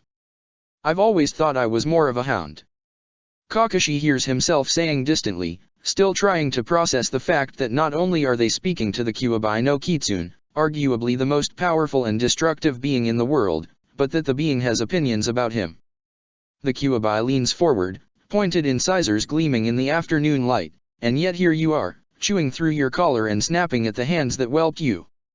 You mean his loyalty to the leaf, Sakura says. She's studying Naruto, calm but focused. The waver in her voice not enough to dissuade her from speaking. Either she doesn't really understand how much of a threat the Kyuubi is, or she really is that bullheadedly brave and Kakashi just never noticed somehow. Smart little mouse. Murmurs the fox, eyes darting her way. Kakashi is struck with the image of a fox swallowing a mouse whole and interjects, his pulse thundering in his own ears. Kyuubi-san, he starts. Respect feels like the smart move when talking to a being the size of a small mountain with enough chakra in one of its paws to literally wipe Kakashi from the face of the planet. What can we do for you? Sasuke spins to send a shocked glare his way. Kakashi knows that Sasuke glares to convey most emotions, and it's a testament to his familiarity with the boy that he can tell this particular one is communicating sensei what the fuck. The fox laughs, eyes far too aware to have missed the silent exchange. The brat is fine little Uchiha, worry not. The Ninetales sounds amused. Sasuke sends another glare Kakashi's way and then turns to look back at not Naruto. He has a look in his eye that sends a rumble of trepidation down Kakashi's already very rumbled spine, and oh gods, he hopes the genin doesn't do anything stupid. If you hurt him I'll fucking destroy you. Promises Sasuke, the dark red of the Sharingan colliding with the bright crimson of the Ninetales' gaze. Fuck, thinks Kakashi eloquently as the fox's grin vanishes like smoke in the wind. Killing intent suddenly blooms from Naruto's body in a rush. Kakashi physically flinches at the onslaught of palpable rage, and Sakura releases Sasuke's hand to fall backward onto the ground, jade eyes full of terror. But Sasuke doesn't move. His face goes ever paler than normal as the waves of concentrated hatred break over him, but his back stays rigid, his eyes locked on the creature holding his teammate's body hostage. The Kyuubi's voice comes again, dark and cruel in a way it hasn't yet. You Uchihas, always under the impression that you can bend me to your whims, can destroy my will with the correct application of your righteous hatred. Despite my foolish vessel's fondness for you, try to wield me or break me like some common tool, boy, and I will use your bones as toothpicks to clean your flesh from in between my teeth. There is a fine tremble rushing through Sasuke's muscles and sweat is running down his brow in rivulets. Kakashi needs to say something, to step in between his genin and the fury of the centuries-old personification of violence that Sasuke is for some goddamned reason antagonizing. But the fox's aura is so powerful, so utterly terrifying that Kakashi's hindbrain isn't even sure if breathing is a good idea at the moment, let alone trying to fight the creature. Something is absolutely wrong with Naruto's seal if the Kyuubi's killing intent is this powerful. Please, comes Sasuke's voice, soft and honest and vulnerable in a way the boy never is, please, he's my friend. The fox tilts Naruto's head, violent rage dropping to be replaced by curiosity. Kakashi thinks a bit hysterically that if the boy had fuzzy orange ears they'd be perked in interest. I've never heard an Uchiha beg. Murmurs the Kyuubi, almost as though it's a thought that escaped without its say-so. It shrugs it off and then continues, I'm not seeking to hurt the brat. We are bound together no matter what I want. Thanks to that damned Minato, if the boy dies then my chakra is torn from me and ruptured in a way that will take centuries to heal. A measly human lifetime in a cage is infuriating but preferred to that. It turns back to Kakashi, allowing Sasuke to slump back in gasping breaths and shakes against Sakura as the fox's cruel attention leaves him. The sharp Lupin smile is back. I just thought that I could provide some insight on your little ventures and some clarity on my changing conditions with the little Uzumaki. Why? Kakashi asks, trying and failing to sound like he believes even for a second that the personification of rage and destruction actually wants to help them out. The Kyuubi shrugs because I've had a front row seat to the melodrama that is your team's plan to abandon ship, and honestly, I'm intrigued. I haven't ever had a vessel defect before, and watching how that might play out is far more interesting than you all getting caught and executed. I was just starting to get settled in this prison, and I'd hate to be ripped out and sealed into a new one, or worse, scattered across the elemental nations into tiny mites of chakra. Kakashi nods shakily. Who is he to judge the choices of centuries-old constructs of chakra and violence? Right. Entertainment value. He says, care to elaborate on the changing conditions thing? Naruto's body leans back languidly against the wall and his finger taps at his chin for a moment as the fox thinks. Well, to put it simply, the Kyuubi says the seal that Minato used to lock me inside this boy is more complicated than you all know. It's based off a standard 8 trigrams elemental array, but with some twists of Minato and Kushina's own designs thrown in. I am no seal master, but this particular lock that I've been bound by is a step to the left of what a traditional Jinchuriki key would be saddled with. I thought you said simply. Mutters Sasuke, and to Kakashi's distant, delighted shock, Sakura plops a hand over his mouth and hisses, "Be quiet." The Nine Tails continues as if there had been no interruption. The seal that the Yondaime placed uses what I believe Mito's old seal instructors would have called eriku, or bond lacings. They are lattices, I suppose is the closest word, that allow for the seal placer and recipient to strengthen the seal matrix internally with the connections the seal bearer has to certain selected figures or objects. Kakashi is a genius, but sealing is a kind of science that has always gone above his head. So, he starts as he tries to parse through the ramifications of what the Kyuubi is saying. So Naruto's dad made the 8 trigrams more secure with Naruto's emotional ties to things he loves. The more he loves, the stronger the seal. Cuts in Sakura. Her hand is still over Sasuke's mouth, but her eyes are locked on the Kyuubi, thoughts spinning behind their jade depths in a nearly visible dance. That's right, mouse. It anchors the seal, you could say, smirks the Kyuubi. But that doesn't make sense.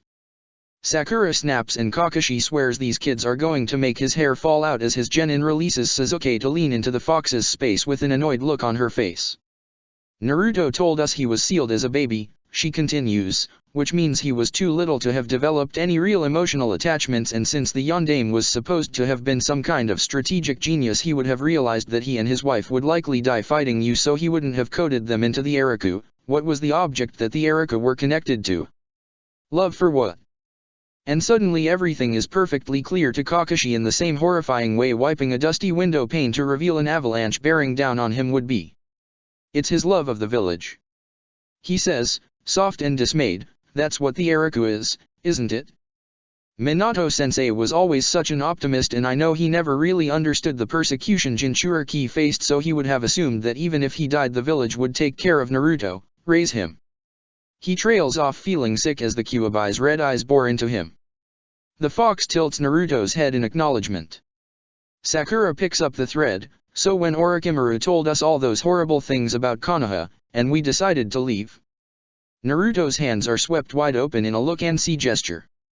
It was a final blow against the seal which has been weakening since he was a toddler. It's now faded to the point that I can move more freely. Not enough to escape unfortunately, but it is enough that my chakra is intermingling with the brats and my consciousness can step into the driver's seat for a bit if I wish. And you can talk with him, adds Sasuke quietly. Yes, and I can talk to him, more than I've ever been able to before. It's strange to say the least. Like my jail sentence has suddenly been reduced to parole, if you will. Kakashi's thoughts are a litany of expletives and borderline blind panic.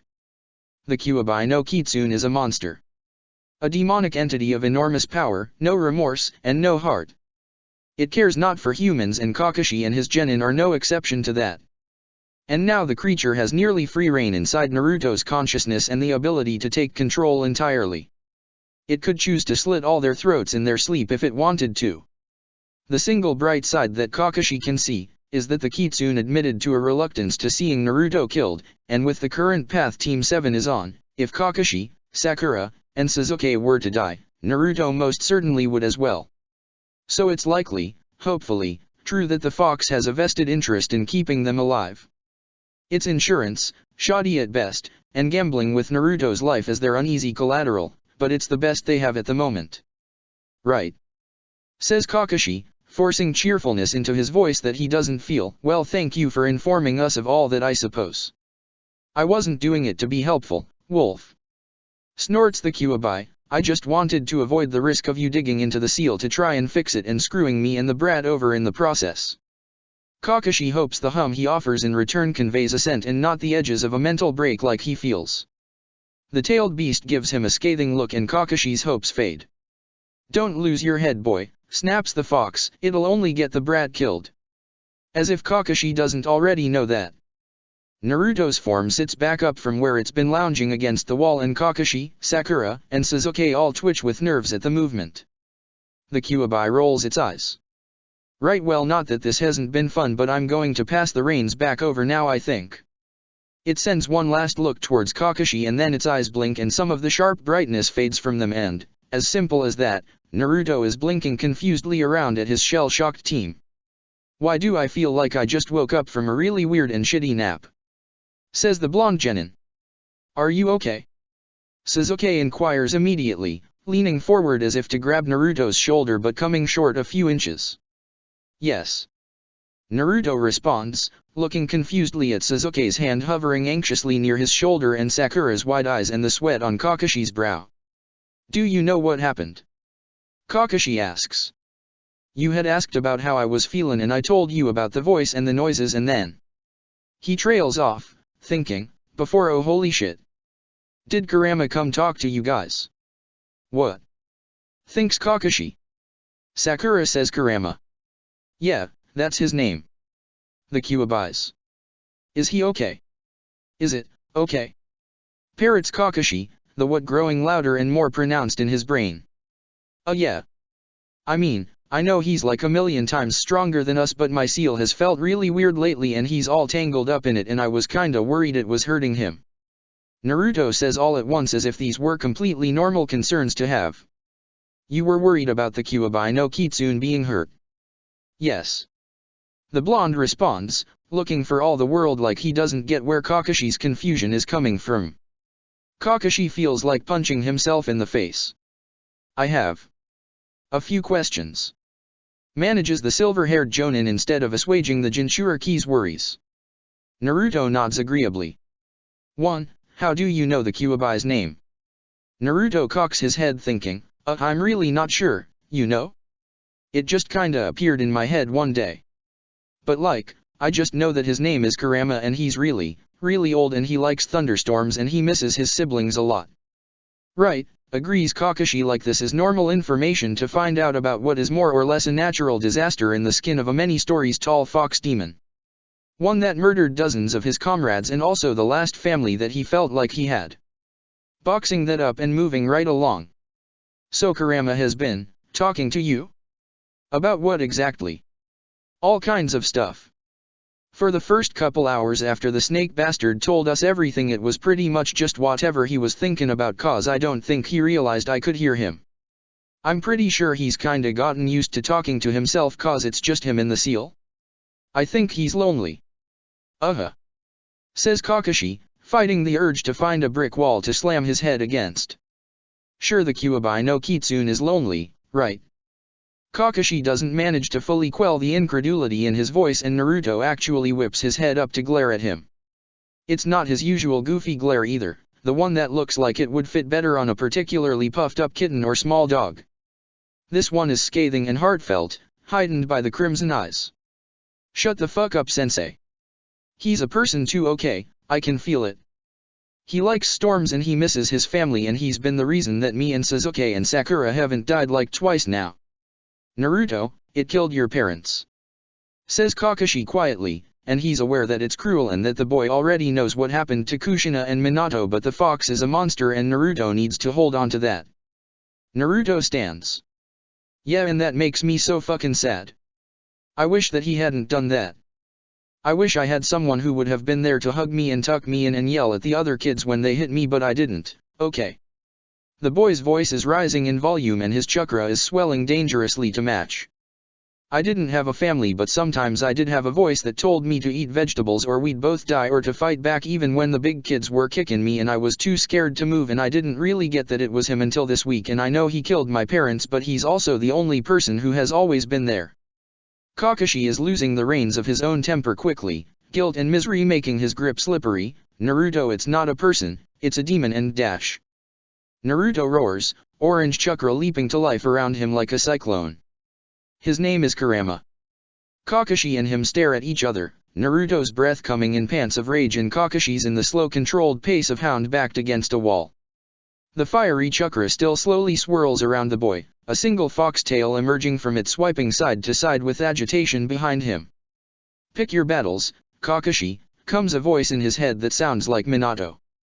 Fine, the Jonin says finally, we worry about the fox at another time.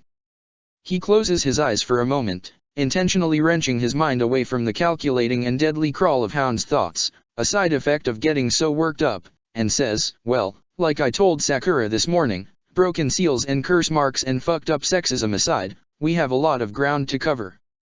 Naruto is still glaring at him slightly even as he settles back on the ground to listen.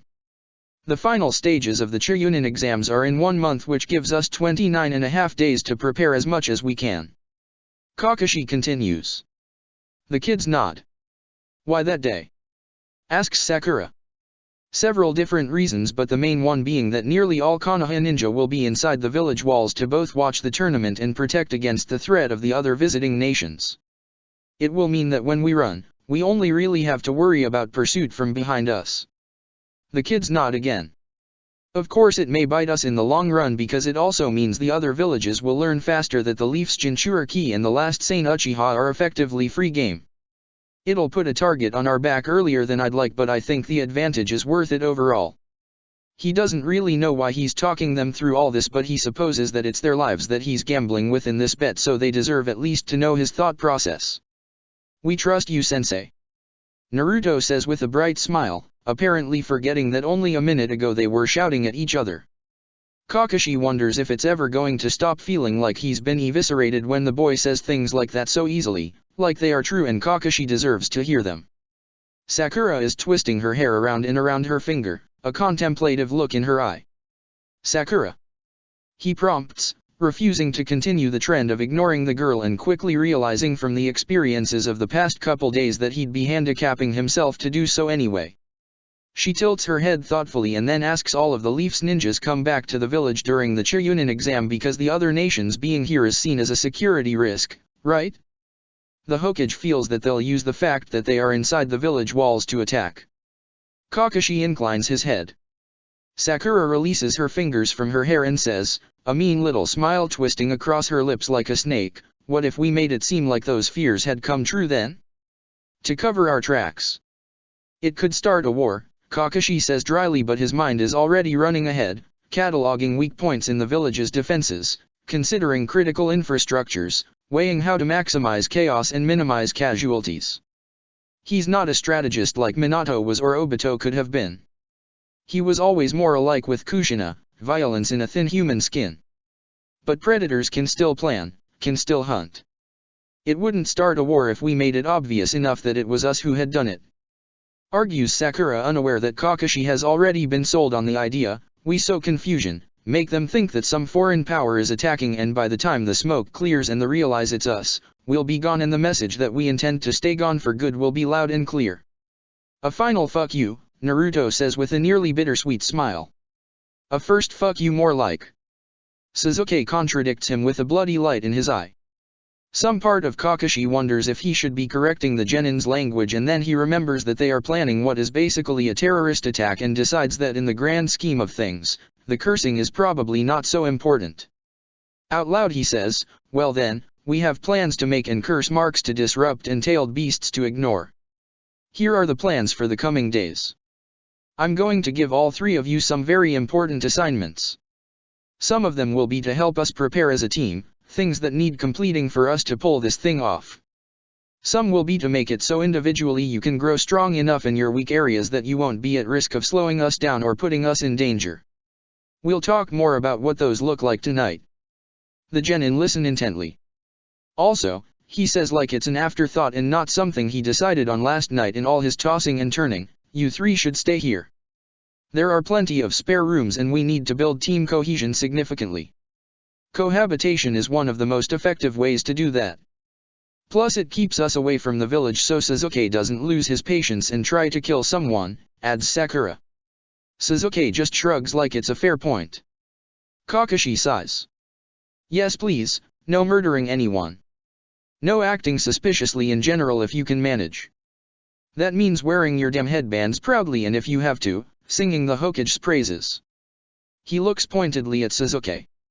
Don't let pride kill us before we've even set foot outside the walls. Sasuke frowns, a little angry, a little sad, and responds, it's not pride, sensei, it's loyalty.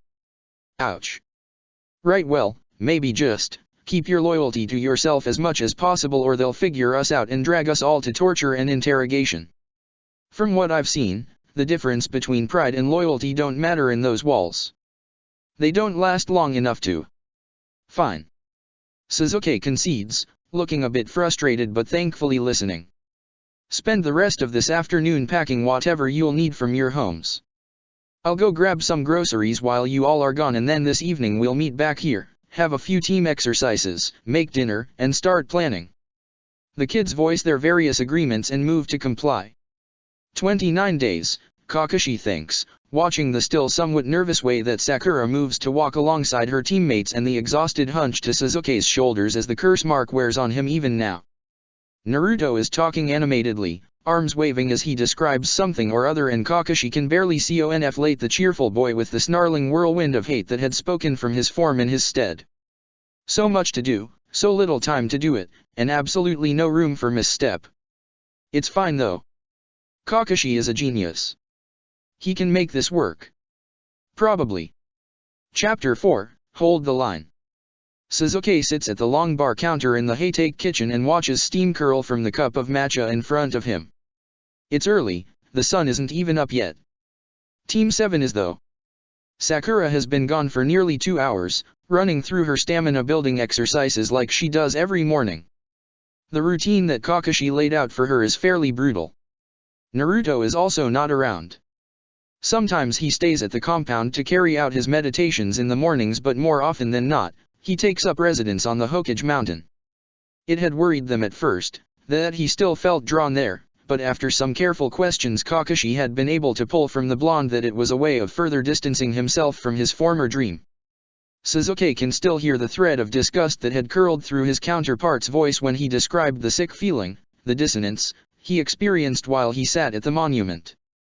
It's a weird way to practice finding inner balance and stability in Sasuke's opinion but, whatever worked.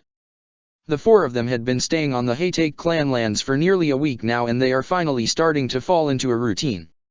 Sasuke and Sakura still stumble into awkwardness with some regularity and Naruto seems to slingshot between defiant happiness and quiet mournfulness nearly hourly. But they are adjusting, all of them. Kakashi-sensei has them doing team-building exercises every night. Sometimes it's as simple as cooking dinner together and sometimes it's playing ninja tag with the Ninken while two of them are blindfolded. It seems to be working though. He sighs, reaching a pale hand to rub at his shoulder where the curse mark sits and festers. It's the reason he's here, drinking tea while his team and sensei are off getting stronger. Sasuke hates it. The orders from Kakashi to rest and avoid using his chakra make sense in the grand scheme of things. Chakra use will spread Orochimaru's influence deeper and deeper into his chakra system, like clawed pale fingers burying themselves in his skin. But the stillness is driving him insane. He feels useless. Worse than useless, he feels vulnerable. It's like the red swirling eyes of his brother are on him at all times whispering, "Get stronger. This is the only reason you are alive." And he knows now that Itachi is less of a villain than he always thought he was, that he was as much a victim as Sasuke was, but he's lived for years under that shadow and 1 week isn't enough to dispel it. His hands shake as he picks up the cup again to take a sip of the smooth, grassy tea. He can feel the anxiety in his veins, the constant need for movement, for improvement, tearing at him as he just sits here, such an easy target, such a weakling. The desire to run strikes him again. He's been feeling it for the entire week, the itching, malicious idea to just grab a bag and strike out on his own. What reason do you have to trust them? His insecurities hiss, who's to say they won't turn on you or try and hold you back when the time comes? Sasuke sets the cup back on the bamboo counter with an audible click. Deep breaths, he thinks, clenching his fist on the counter and forcing himself to remember the promise that he made with Sakura and Naruto. He will get stronger. All three of them will. Together. He is biding his time so that he can grow on his terms, not Orochimaru's, and not the village's. And until then, he reminds himself, he is safe here in the Haytake lands. The scent wards are impressive and they won't let anyone in that Team 7 didn't want. Kakashi had shown them all how to manipulate and adjust the matrix at the start of the week, so as of now only the four of them and Kakashi's Ninken have access to the compound. Sasuke knows this is true because he's developed a habit of checking the wards every afternoon, confirming that their ozone hum is still strong and consistent. It's a nervous habit, he knows. Taking what little control he can while he's having to sit on the bench. But it still brings him comfort to know that someone can't slip in while they're unaware or asleep and attack. He wouldn't put it past the fucking Hokage to order as much if they were found out, after all. The part of his mind that always sounds like Itaka says, "We had wards too, little brother, see what good that did us." Sasuke shuts that line of thought down. He leans into the wicker back of his chair, counting his breaths and cataloging the sensations of the room around him. It's something Kakashi taught him on their first night here. 1 part grounding technique, 1 part awareness of his surroundings. Breathe in for 6, hold for 7, breathe out for 8. Repeat. Pay attention to all sounds, smells and sensations around you. Sasuke focuses, can hear the distant chirp of birds, the ever-subtle creak of the shifting house, the tap of water somewhere down the hall where Naruto probably forgot to turn the antiquated sink handle enough again. The air smells of morning dew and dog fur and the black coffee that Sakura and Sensei drink when they rise. He breathes in. The sharp ringing of alarm bells splits the morning. Sasuke lurches from his seat, heart slamming into overdrive. The wards. He snatches a kunai from where it's secured under the bar counter and darts towards the nearest door. There are 2 major reasons that alarms go off for most ward systems.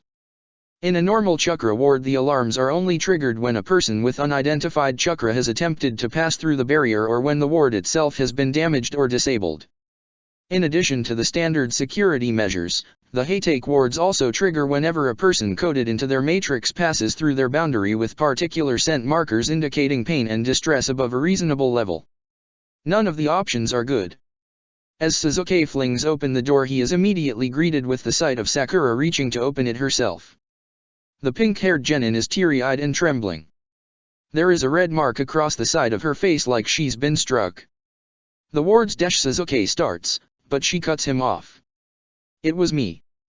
He doesn't respond as she shoves past him into the house, only tucks the kunai into his holster and turns to follow her a couple of paces back.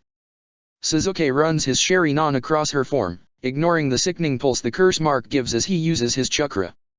She doesn't seem hurt aside from the mark on her face, but her muscles are tense with adrenaline and her movements have an unsteadiness to them that speaks of being dangerously out of control. Sasuke intentionally slows his breaths and keeps his hands well away from his weapons pouch.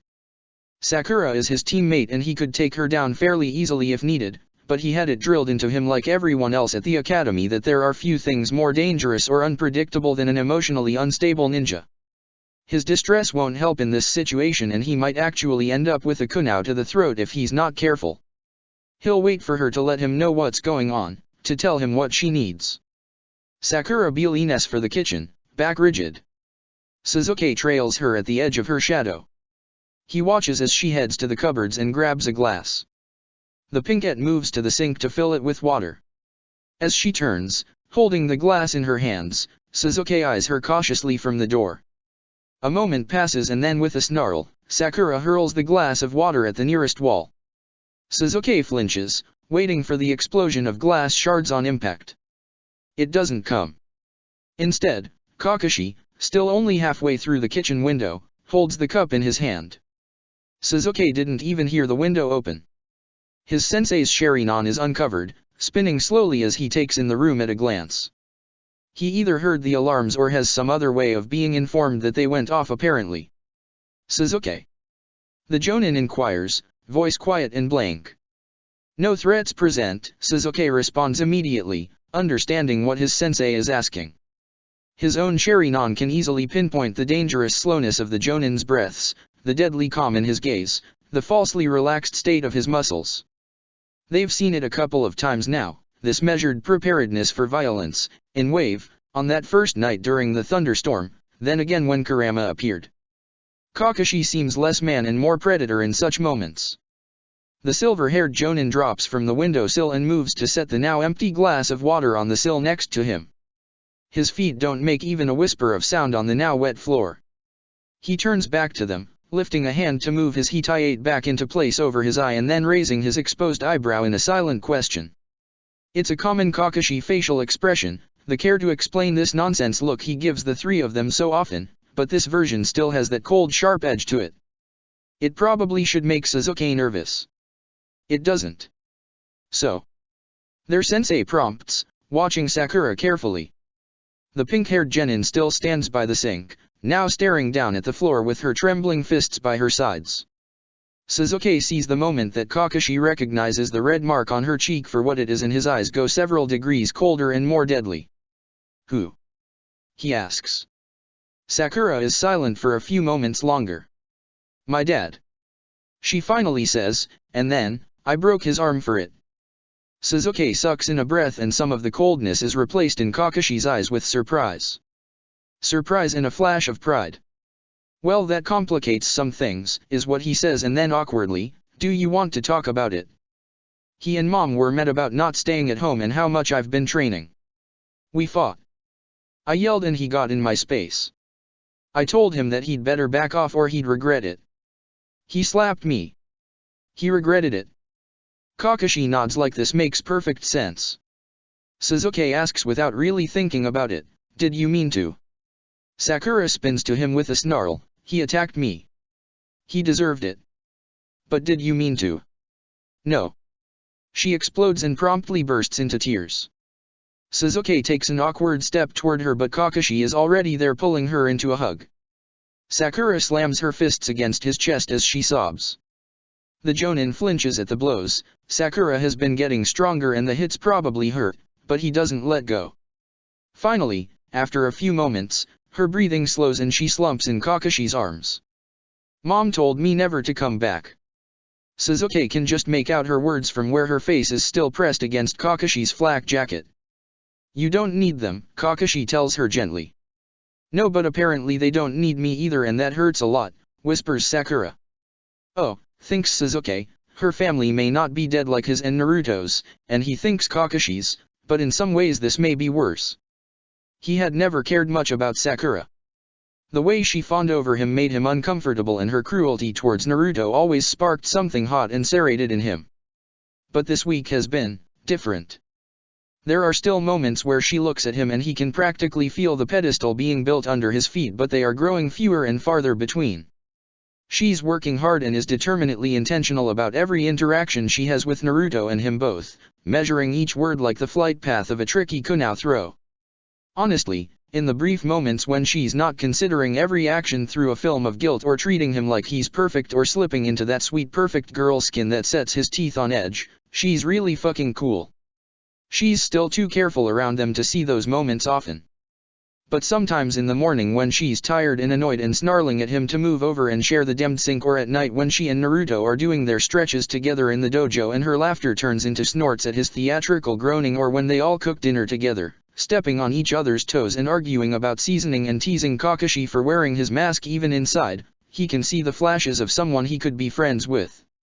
Someone he could grow to call precious. Welcome to the No Parents Club, he tries awkwardly, cringing when the tone it comes out in is more deadpan than the lighter joking one he was aiming for. Sakura still sends him a watery grateful smile and there is no worship in her gaze, just a quiet, honest camaraderie, and Sasuke has the sudden urge to go break her mom's arm so that both her parents match.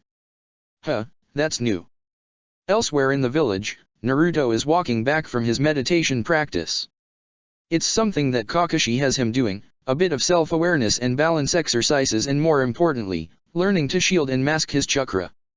According to his sensei, Naruto's chakra is loud.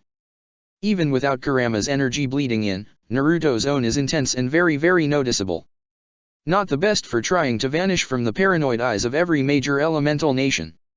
Learning to mask is going pretty good though. He had a lot of trouble with it at first. Kakashi had done his best to explain, but every time he tried to do what the Jonin said, it just slipped through his fingers like sand. But yesterday, while he was sitting on the third giant stone head, things had shifted in his favor.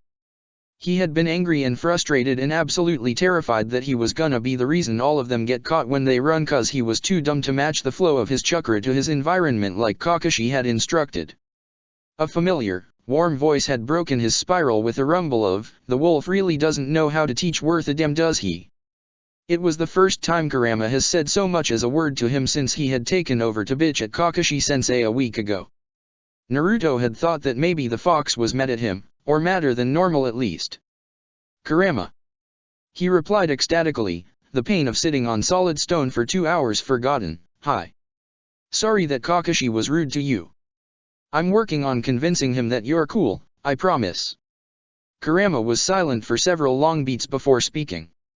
"You don't have to do that, kid."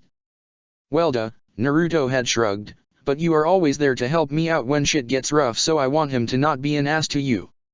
"Right," Kurama said with some strange note to his voice that Naruto couldn't really pin down. The mix of emotions that the Jinchuriki felt from the link they shared was a muddled mess anyway, so he had shrugged it off, deciding it wasn't important. Kurama was talking to him again, and that was what mattered. To his bafflement, the fox had gone on to step in and correct some of what Naruto had been doing.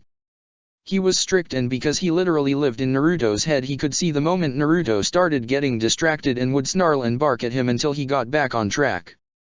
But he was also fair. Kurama didn't become angry when Naruto got confused, he just explained things in a different way. At one point the fox had huffed out a laugh and said, "You and Kushina both couldn't understand a thing told to you straight to save your damn lives."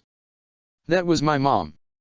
Naruto asked, tentative because he and Kurama barely talked normally and they had never talked about his parents. There was a pause, something almost like a sigh, and then Kurama's voice saying, "Yeah kid, I'll tell you more about her sometime."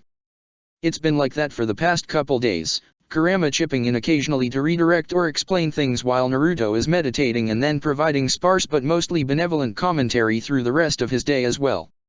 Instead of focusing on matching his chakra to the world around him, Kurama has him focusing inward and imagining the energy as a bright light that he carefully cups between his hands or tucks away under a bowl. It seems to be working much better. Today, the Nine Tails has been quieter than usual it seems, but Naruto isn't worried as he kicks at a pebble on the road, meandering back towards the Haytake compound. He should probably be hurrying because Kakashi usually has them doing sparring starting at about 10 and he still needs to snag something to eat. He's been hungrier than normal lately. Dizzy too. He hasn't mentioned it to Kakashi yet because Sensei has enough to worry about with Sasuke's curse mark and helping Sakura. And also cause Sasuke would definitely realize something was up if he did say something and then do the thing where he acts all angry but just smells super scared and worried, and Sakura might start walking even more on eggshells around him. Nah, better if they don't know. So even though he needs to hurry, he walks slowly and breathes through some of the dizziness.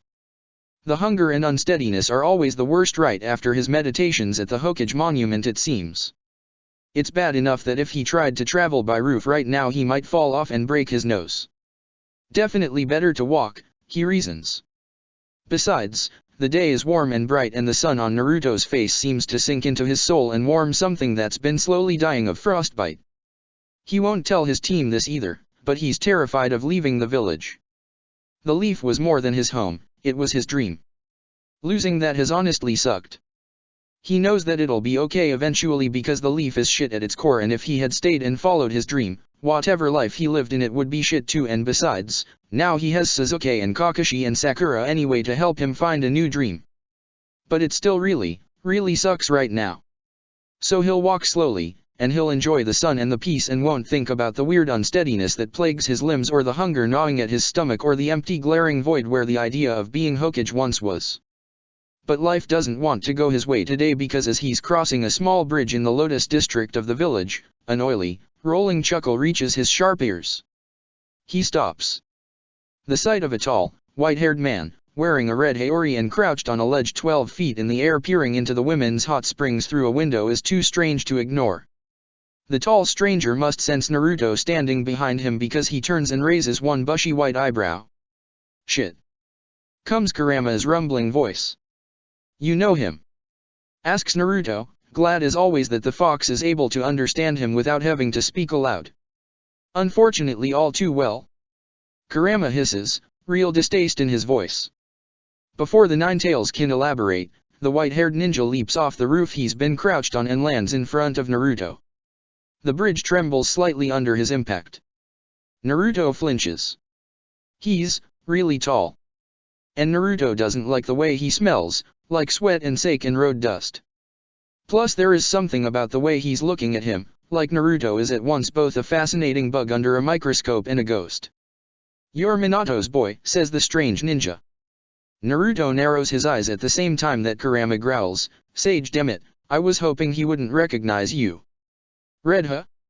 Always thought you'd have your father's eyes," the man continues before his face splits into a wide white grin. "Right," mumbles Naruto, feeling terrifically uncomfortable and unsure how to proceed. The litany of fuck that Kurama is chanting isn't helping him find his footing either. Naruto has the sudden urge to snarl like his Lupin passenger does as the man steps even closer to him, a hand the size of Naruto's whole head dropping onto his shoulder. "I was good friends with your dad, kid." "Naruto," the fox barks out, sounding nearly frantic all of a sudden, "get his hand off us, too much more contact and he may be able to tell the seal is too weak to contain me properly." Naruto obeys instantly, taking a step back and covering it clumsily with a cough. The ninja tilts his like a confused dog but his eyes track Naruto closely. You haven't told me your name yet, ninja-san," he says, falling back on social niceties to create some distance, a trick he learned from Sakura actually. The grin flashes back across the man's face instantly and in a booming bravado he proclaims, "Then listen closely boy." He leaps backward a few feet, tapping his wooden sandals like a stage performer and swinging his massive white ponytail. "I am the man with no enemies in the north, south, east, west, or heavens. I am the great sage of Toad Mountain." He grabs the massive sealing scroll off his back, rolling it across his shoulders and flinging it skyward. His eyebrows waggle at the blonde Jinchuriki like this is all very impressive. Oh good. He hasn't changed a fucking bit. I still hate his guts. Comes Kurama's voice, falsely cheerful, and Naruto, who was staring in disbelief till this moment, has to choke back a giggle. The apparent Toad Sage continues, unaware of Naruto's struggles. "I was a favorite student to the god of ninja and beloved sensei to your father." Naruto does pay attention to that. A student of the third Hokage and a mentor to his father the fourth, that would make this man unquestionably loyal to Konoha and, subsequently, a serious threat. "Shit. I am the legendary Sannin, Jiraiya." The man ends theatrically, one foot in the air as the scroll lands balanced perfectly upright in his open palm. Naruto stares. The name doesn't ring any bells. "Kurama?" he asks cautiously. His gut is already giving him a pretty good measure of this man but he wants to be sure. "He's bad news kid. He's the closet thing to a seal master since Uzushiagakuer fell, summons master, sage and familiar enough with me and my siblings that he'll fuck our shit up if he realizes how degraded the seal is. He's also a bootlicking, Konoha-kissing asshole." "Damn," Naruto responds, eyes never leaving the Sannin. Jiraiya has been watching Naruto closely, apparently waiting for a sufficiently impressed reaction from the boy. Before he gets one, the door to the sauna behind him opens and a dark-haired Chiryunin woman walks out. As she passes Jiraiya, who had turned to look when Naruto did, gives a short low wolf whistle and reaches to slap her ass. He leers as the woman freezes in her tracks, turning to look at him with a glare. Jiraiya winks at the Chunin like they've shared some fun inside joke and then turns his attention back to Naruto as if nothing has happened. Naruto stares. The Chiryunin's spine is rigid. She's clearly uncomfortable and angry, but she doesn't punch Jiraiya in the throat like Naruto expects, like he hopes. She just turns stiffly away and continues on, shoulders slumping as she gets farther away from them. Visions of a purple flyer and Sakura's furious eyes swim in Naruto's vision. He feels a bubble of magma hot rage low in his belly, fizzling at the edges of the seal there like flames at the edges of a paper bomb. Normally I'd be all for anger. Kurama's tightly worried voice comes, but right now, with this specific audience it is the worst possible idea. You saw what he did? Naruto snarls back, we can't just stand here after everything Sakura told us. You're right, it feels like Kurama is pacing, his anxiety mixing with Naruto's anger to create a volatile mix of negative energy. We won't just stand here. We are going to run the fuck away because if this lumbering, perverted toad bastard realizes what's going on with you kid, he's going to hold you down, tear your seal off and try to rebuild it from scratch and honestly? He may be good but I'm pretty sure that process would kill you and me both. Naruto isn't really listening anymore. He can only see the retreating back of the Chiryunin.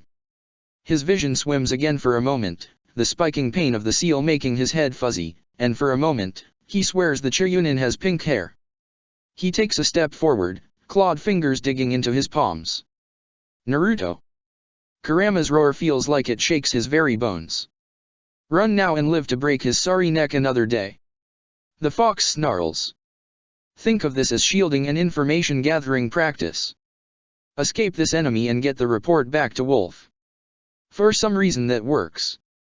Putting this in the parameters of a mission allows him to grab a hold of the spiral of rage and control it at least a little.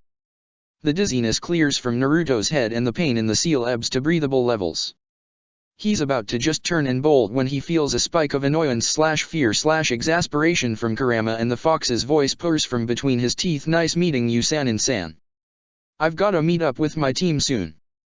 Bye. Jiraiya gives a shocked look at the rumbling baritone emerging from the 13-year-old in front of him. Kurama continues, the emotions taking on the slightest flavor of mean-spirited mischief, cough. Sorry. Toad in my throat.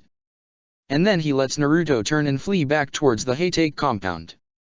The Jinchuriki is fairly certain that his laughter can be heard by the Sannin standing behind him staring at his retreating back in disbelief, but honestly, he doesn't care. Chapter 5, When Morning Comes. Kakashi thinks he's been handling things well these past couple weeks, all things considered. He managed to be more or less comforting and supportive when Sakura went to the Office of Domestic Affairs and officially applied as an independent ninja. He had kept his cool when she was stopped by Anumbu with questions about her father's broken arm. He'd managed to come across as only slightly rattled when Naruto informed him that he'd bumped into one of the demmed Sannin, Minato's sensei no less, and furthermore had nearly attacked him in the middle of a crowded street. Kakashi didn't even lose his shit when the demmed Kyuubi kept cutting into Naruto's recounting of that encounter with helpful little clarifications and details like a personal assistant of some kind. A murderous, hate-filled, demonic, 10-story tall personal assistant. He's been doing great, okay? He even slept for a few hours yesterday. No wait, the day before that. The silver-haired Jonin swipes a tired hand over his eye and tries not to grimace too noticeably as he watches Naruto and Sasuke sparring on the lawn. It's saying something that Sasuke is the one causing him the least amount of stress right now. The teenager has been sticking to what Kakashi asked of him more or less, light physical activity and meditation throughout the day and then sparring and team-building exercises with Sakura and Naruto in the evenings. The inactivity does seem to have kept the curse mark from spreading too much further, which is good to say the least. He's really holding on to the good right now where he can. They only have 5 days till the deadline he's set for breaking Sasuke's curse mark and only 13 days till the day they plan to leave the village. So really, he has to look at the positive. Sakura's separation from her parents means she has nothing to keep her away from training, and so her stamina has improved markedly in the almost 2 weeks she's been following the regimen he set for her. Naruto's chakra control and shielding is much better too. Kakashi is pointedly ignoring that the fox has been helping with that. It's been having his genin practice by playing a rather one-sided game of hide-and-seek with Jiraiya. Kakashi would be more upset about that if it wasn't clearly working. Things are fine. Possibly in the way that a teetering house of cards in a windstorm is fine, but he's ignoring that. It's not like he can do anything to fix it anyway. All he can control is making sure the kids are safe and doing what they are supposed to be and that the preparations to leave are going forward. Gods, he wants a nap. Sasuke flips over Naruto's head, delivering a swift kick to the Jinchuriki's forehead. He lands, a frown twisting his face. Focus, Dobe. Kakashi dials back into what's going on around him. Naruto shakes Sasuke's hit off like a dog shaking off water droplets. Sitting off to the side and getting her breath back before her turn, Sakura is looking on with a note of worry on her face. Naruto, are you okay? You're moving slower than normal. Just fine. The blonde chirps at his teammate, brow beaded with sweat and tan skin slightly paler than normal. Kakashi narrows his eyes. Again. And stop making this so easy for me, huffs Sasuke before charging. The two exchange blows, rapid fire but smooth. Kakashi carefully catalogs weaknesses and strengths. He makes a mental note to add more hamstring stretches to Sasuke's morning regimen, another to praise Naruto for his growing flexibility. Then, a hitch in Naruto's steps. It's barely noticeable and Kakashi would have let it slide as human error, but then it happens again, the Jinchuriki's foot sliding a hair too far to the side. His face contorts in a sudden stricken rush and he sways slightly, guard dropping on the right. Sasuke takes the easy opening and delivers a swift chop to his teammate's neck. Naruto stumbles to the side coughing. It wasn't enough of a strike to actually injure, but even a gentle blow to the windpipe feels less than great. Sasuke is staring, not gloating, or even glaring like he normally would. Kakashi pushes to his feet, thoughts abuzz. That was more than sloppiness. Sparring is not only one of the areas where Naruto excels, but it's also one he's always seemed to genuinely enjoy. In all his time as the boy's sensei, he's never seen such a rookie mistake from him. Something is wrong. Naruto. Sasuke finds his voice as Kakashi steps towards them. Hey Sasuke. The blonde replies, a small awkward smile crossing his pale face, don't freak out, okay? And then the Jinchuriki promptly collapses on the ground like his strings have been cut. Hound leaps to the forefront of Kakashi's mind before he's even fully processed what's happened. Sasuke, perimeter, he barks out, dashing forward and drops onto the ground next to his unmoving genin. Sasuke doesn't move, his eyes suddenly scarlet and slowly spinning with the Sharingan as he stares at Naruto's crumpled form. Now! Roars Hound, because damn the boy's bleeding heart, if they are under attack he needs to know right now. The Uchiha snarls back at him but does as ordered, ripping his gaze away from Naruto's prone form to leap away and do a rapid circuit of the grounds and wards. Sakura crashes to her knees on the ground next to him as Kakashi refocuses on his fallen student. Her pale eyes fly over Naruto's body, searching for injury. There are no visible wounds, but the boy is shaking slightly and sweat beads at his temples. Kakashi places a careful hand on his brow and then immediately yanks it away. His skin is boiling, nearly hot enough to burn. Poison? Asks Sakura. Possibly, is Hound's response, but his gut is saying something different. Following a hunch, he reaches forward and carefully rolls up the base of Naruto's shirt. The 8 trigram seal looks like it's been set on fire. Angry red lines pulse and race with internal light, in some areas guttering like a dying candle and in others flaring unnaturally bright. Fuck! Hisses Kakashi. Sakura stares in horrified fascination at the gruesome light show emanating from her friend's core. Kakashi doesn't waste such time. Reaching into his belt pouch, he yanks out a handful of pieces of paper. Each is inscribed with the black curving lines of intricate seals. He had spent an entire painstaking night copying them down from one of the old Fuinjutsu tomes in the archives, and even then he only has 3 of them to show for it. The seals are designed to drain and slowly release excess chakra. He'd been carrying them for nearly a week now, intending them for use on Sasuke if something went wrong with the curse mark. He can only depend on his very, very bad luck that the same logic will work with the 8 trigrams seal. He slaps the seal against Naruto's side, takes a moment to make sure it doesn't overlap with the seal on his stomach, and then activates it with a flare of chakra. There is a flash of cool blue light and a smell like lightning and mud. For a second, 2 seconds, Kakashi is terrified it didn't work. Then the agitated red light of the Kyuubi's seal starts to fade and Naruto's trembling subsides. Sasuke lands beside them silently, expression still wild but growing calmer as he looks over Naruto. He's okay. The black-haired genin asks rigidly. Well, I wouldn't say okay, but he's not in danger anymore. I think.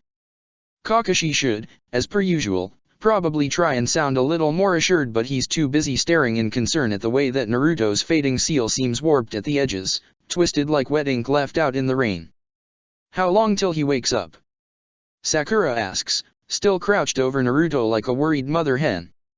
Kakashi is about to say that he has no idea when the boy in question rockets upwards. Kakashi ducks backward just in time to avoid a broken nose as the blonde twists his head wildly from side to side. What happened? Naruto exclaims. Team 7 stares at him. Kakashi feels the most infuriating sense of déjà vu as he carefully asks, what do you remember? Naruto taps a finger on his chin. I was sparring with Sasuke and started getting dizzy again. Again. Growls Sasuke. Kakashi thinks the raven-haired boy makes a fair point, but Naruto ignores him. Then Kurama suddenly got really big and angry in the seal, and I think Sasuke hit me in the neck? Yeah, that's all I remember. The fox got big and angry. Kakashi narrows his eyes. It was trying to break the seal. He knew the whole benevolent prisoner, lesser of two evils story that the fox has been spinning was too good to be true. No, that's not it. Naruto rises to the defense of his passenger without the usual ire Kakashi's hatred for it would normally entreat. Instead, his face is distant and considering. Something happened, I think. Something bad. It was like I heard him scream in pain and rage, and then everything got super intense and terrible, and now he's like... He pauses, perhaps trying to find the words to explain. Now he's just curled up and quiet and sad. The blonde Jinchuriki looks up at Kakashi, eyes suddenly filling with tears. I think he lost someone, Kakashi-sensei. I think someone is gone. The boy bursts into sobs and throws himself into Kakashi's chest. Kakashi catches him on instinct, having grown all too familiar with having an armful of crying teenager in the past 2 weeks.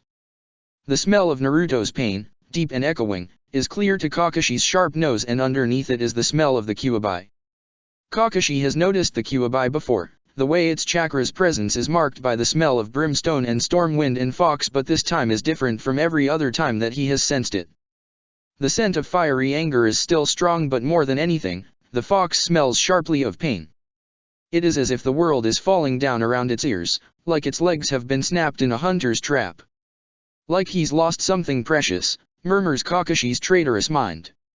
Deciding that now is not the time to try and parse through the fact that he is smelling the Kyuubi no Kitsune's emotions, and apparently those emotions are more than just rage and hatred, Kakashi scoops Naruto into his arms and stands.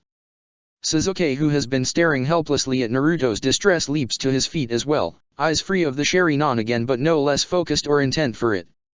Who could hurt the Kyuubi like that? Comes Sakura's voice, full of trepidation from where she is still crouched on the ground. It's a valuable question. But not one they really have time to work through right now. That's a problem for tomorrow us. Kakashi says with false cheer. Then, let's go back to the house. It looks like it's going to rain soon anyway. The kids nod and Sasuke reaches absent-mindedly to pull Sakura to her feet, eyes still locked on Naruto. Kakashi is the only one to see the quick look of surprise and then jubilation that flashes across Sakura's face. The Jonin lets a small private smile pull at his own mouth from behind the mask. A few steps back maybe, but still at least one forward. The four of them get settled in the den just before the rain breaks. It's not the most comfortable of areas, the haytakes had always prioritized function over that, but the couches are clean and a pitcher of tea courtesy of their anxious Uchiha has the place feeling a little brighter. Naruto has calmed down some. A cup of criminally sweet matcha is steaming between his fingers, and the dark blue blanket from Kakashi's bed is pulled around his shoulders. He still looks like someone tried to cut his heart out with a rusty spoon, but he isn't crying anymore. With less surprise than it once would have caused, Kakashi watches him curl up next to Sakura, blonde head leaning against her strong shoulders. The pinkette simply smiles gently at him and scooches to the side to make more room for him against the couch. Further telling of how far the kids have come in only a couple weeks is the fact that Sasuke doesn't pull a face at the blatant affection between his two teammates, only perches on the back of the couch they are leaning against like a nervous falcon. Kakashi's tired heart flares as the genin all turn to him, eyes nervous but focused. Right. Well, I suppose it's time for our weekly "What's Wrong with Naruto Now" meeting, Kakashi offers with a theatrical sigh as he settles cross-legged onto the ground in front of them. Sakura laughs, loud and bright as Naruto jerks up from her shoulder with an affronted hey. Sasuke grumbles at the blonde, he's right, idiot. 2 weeks ago it was Kurama popping up to scare us shitless, and then it was that Jiraiya fucker, and now it's this. Naruto pouts. It's not my fault I ran into the pervy toad. Is it your fault for letting Kurama talk to him, laughing at him and then promptly running away? Sakura tells him pointedly. Well yeah, but dash. Kakashi cuts them off before they can devolve into a full-blown, Team 7 special, catfight. Naruto, were you aware that something was wrong with your seal? The boy looks sheepish. Kinda. I've been feeling shitty all week, but I didn't think it was a big deal. Kakashi resists dragging his hands down his face like a particularly overwhelmed mother. Barely. In the future, please keep us in the loop when the extremely delicate, highly volatile, already unstable seal on your person starts acting up. Naruto slips quickly from abashed to deeply guilty, looking for all the world like a kicked puppy. Kakashi gets twin glares from Sasuke and Sakura. Kakashi gives his students a pointed stare back and then jabs a finger out the door to where Naruto had collapsed on the ground less than an hour ago, in a very clear reminder of the fact that he wasn't the bad guy here. Sakura at least has the decency to quell the look, but Sasuke just keeps glaring. Kakashi doesn't manage to hold back a sigh this time. Naruto looks up at the sound. I didn't realize the seal was so breakable, honestly. I kinda thought that there wasn't anything I could do to mess it up that bad. And that was like, the point. Kakashi tsks and leans back on his hands. It's a fair confusion on the boy's part. Seals, if done right, shouldn't crack and fail like Naruto's. However, seals have also only been attempting to contain tailed beasts for about 3 generations, and on top of that Naruto's seal was applied in the heat of battle and then put under terrific strain for the boy's entire life. The Kyuubi had already warned them as much, but it's no wonder that there are now complications emerging. Why is his seal getting all twisted like that? Asks Sakura, likely remembering the distorted edges of the seal just like Kakashi. Recalling what the Kyuubi told them about the Eriku and the failing seal, Kakashi taps his chin and speaks. I'm no Fuinjutsu master, but from what I understand, seals are built like towers of blocks. Each part stabilizes another and keeps it secure and steady. So if one major part of your seal is failing, the rest could be in danger of collapse as well. Which would be bad, guesses Naruto.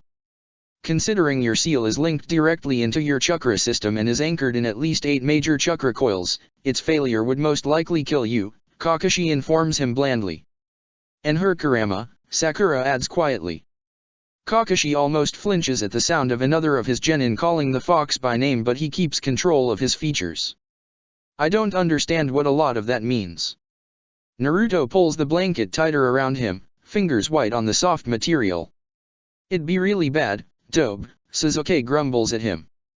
The Uchiha is trying to play it cool, but Kakashi can see the way the boy's eyes keep flicking to Naruto, his hands mimicking the other boys in their useless tension. Well, Kakashi runs a tired hand down his face, there isn't a lot we can do about it now. We have enough on our plate, so for now we'll just have to manage the chakra decay and watch for symptoms of coil burn. What are the symptoms of those specifically? Asks Sakura, looking for all the world like she wishes she had a notepad so she could jot the information down and cross-reference it later. Kakashi raises an eyebrow. Lo and behold, a teaching moment. You should have learned about the various diseases and conditions that can affect the chakra system at the academy. You don't remember. I mean, Sakura shrugs apologetically, I saw myself that Naruto was experiencing dizziness, fever, and muscle weakness, but I wouldn't be able to name any other symptoms. Honestly, I was terrible at that section in our book. I preferred the Kunao flight path calculations. Naruto points a finger at his chest and rolls his eyes as if to say, it's me, what do you think? Sasuke, however, to Kakashi's great surprise, cuts in. Chakra decay is a condition in which a person's chakra pathways begin to deteriorate, allowing for unfiltered chakra to leak into the rest of the body. Symptoms include nausea, dizziness, temperature fluctuations, chakra exhaustion, disruption of normal appetite, elemental deterioration depending on the ninja's chakra nature and many other issues. Kakashi has to stifle a grin as Sakura and Naruto crane their heads around to stare at Sasuke in shock. The boy continues without realizing the bafflement of his audience. Coil burn is caused when too much pressure is put on one or several of the chakra coils and they slow or fail completely. Symptoms include chakra saturation, chakra blockages, major organ failure, and death. Sasuke finishes to find most of his team staring at him in utter shock. The boy's face goes bright red at the scrutiny and he snaps defensively, "What? I hated the unit on medical jutsu and stuff less than some of the other shit we had to listen to at the academy, okay. I mean, it was interesting enough but not compared to the sections on the 7 laws of subterfuge or battle tactics or fuinjutsu." Sakura pushes back hesitantly. "Please," Sasuke rolls his eyes, "you can't teach tactics in a book, and the 7 laws are outdated and overhyped." Sakura leans forward with annoyance, her brow crinkling but her eyes shining underneath. "Says you. Tactics taught us how not to think when trying to outmaneuver an enemy, which is just as valuable as knowing the right answers, and manipulation is the most crucial skill in a ninja's weapons belt. You don't have to worry about manipulating anyone if you've severed their carotid artery with a chakra-coated scalpel," smirks Sasuke. Sakura is opening her mouth to argue further, face growing pink to match her hair, when Naruto, with a confused twist to his mouth, groans, "Man, you both sound like nerds. Why did I ever think you guys were cool?" The 3 genin stare at each other and for a breath Kakashi is a little worried he's going to have to break up a dogpile, but then a giggle escapes from Sakura and Naruto grins with his 2 sharp teeth, still a little weak but there, and Sasuke mumbles idiot and leans to tap his fist against Naruto's shoulder. Kakashi breathes, long and slow. When did he become such a den mother? As their mirth settles, Sakura asks, "Naruto, how is Kurama doing now?" The Jinchuriki's smile dies. "He's still not talking. I've never seen him pull this far back into the seal before. Was your fainting spell cause he's upset?" Sasuke wonders. "Oi team." Naruto twists again to snap, "Don't call it that. I just needed to lay down for a second, okay? And have muscle convulsions and spontaneously run a massive fever? Right." The raven-haired boy snarks back at him. Naruto is pushing to stand, some insult already on his lips when Sakura locks a hand around his wrist and yanks him down next to her. "Sit dummy. He's just worried because you're his favorite," she tells him conspiratorially. "Sakura." Sasuke hisses, what looks suspiciously like a blush darkening his pale cheeks. Naruto appears surprised at this revelation and the desire Kakashi has for a nap returns with 3 times the strength. Why did he decide to partake in high-stakes political subterfuge with 3 preteens again? Either unaware or unconcerned with the disruption she's caused, Sakura taps a chipped nail against her lip thoughtfully. So, the seal reacted badly to whatever upset Kurama and disrupted the flow of Naruto's chakra. Thank the gods for one more or less level-headed kid out of the bunch, Kakashi thinks. He nods then clarifies, "I think most likely it didn't impact the flow itself, but the Kyuubi's strong emotions put pressure on the seal and the reverberations of that through the seal's anchors in Naruto's system caused a spike in the decay it's already causing." Suga. Naruto looks a little miserable in his confusion. "So it just means we have to hope the fox gets over whatever fit its dash." Naruto glares. "He's having," Kakashi corrects himself. "Probably better to avoid an argument right now.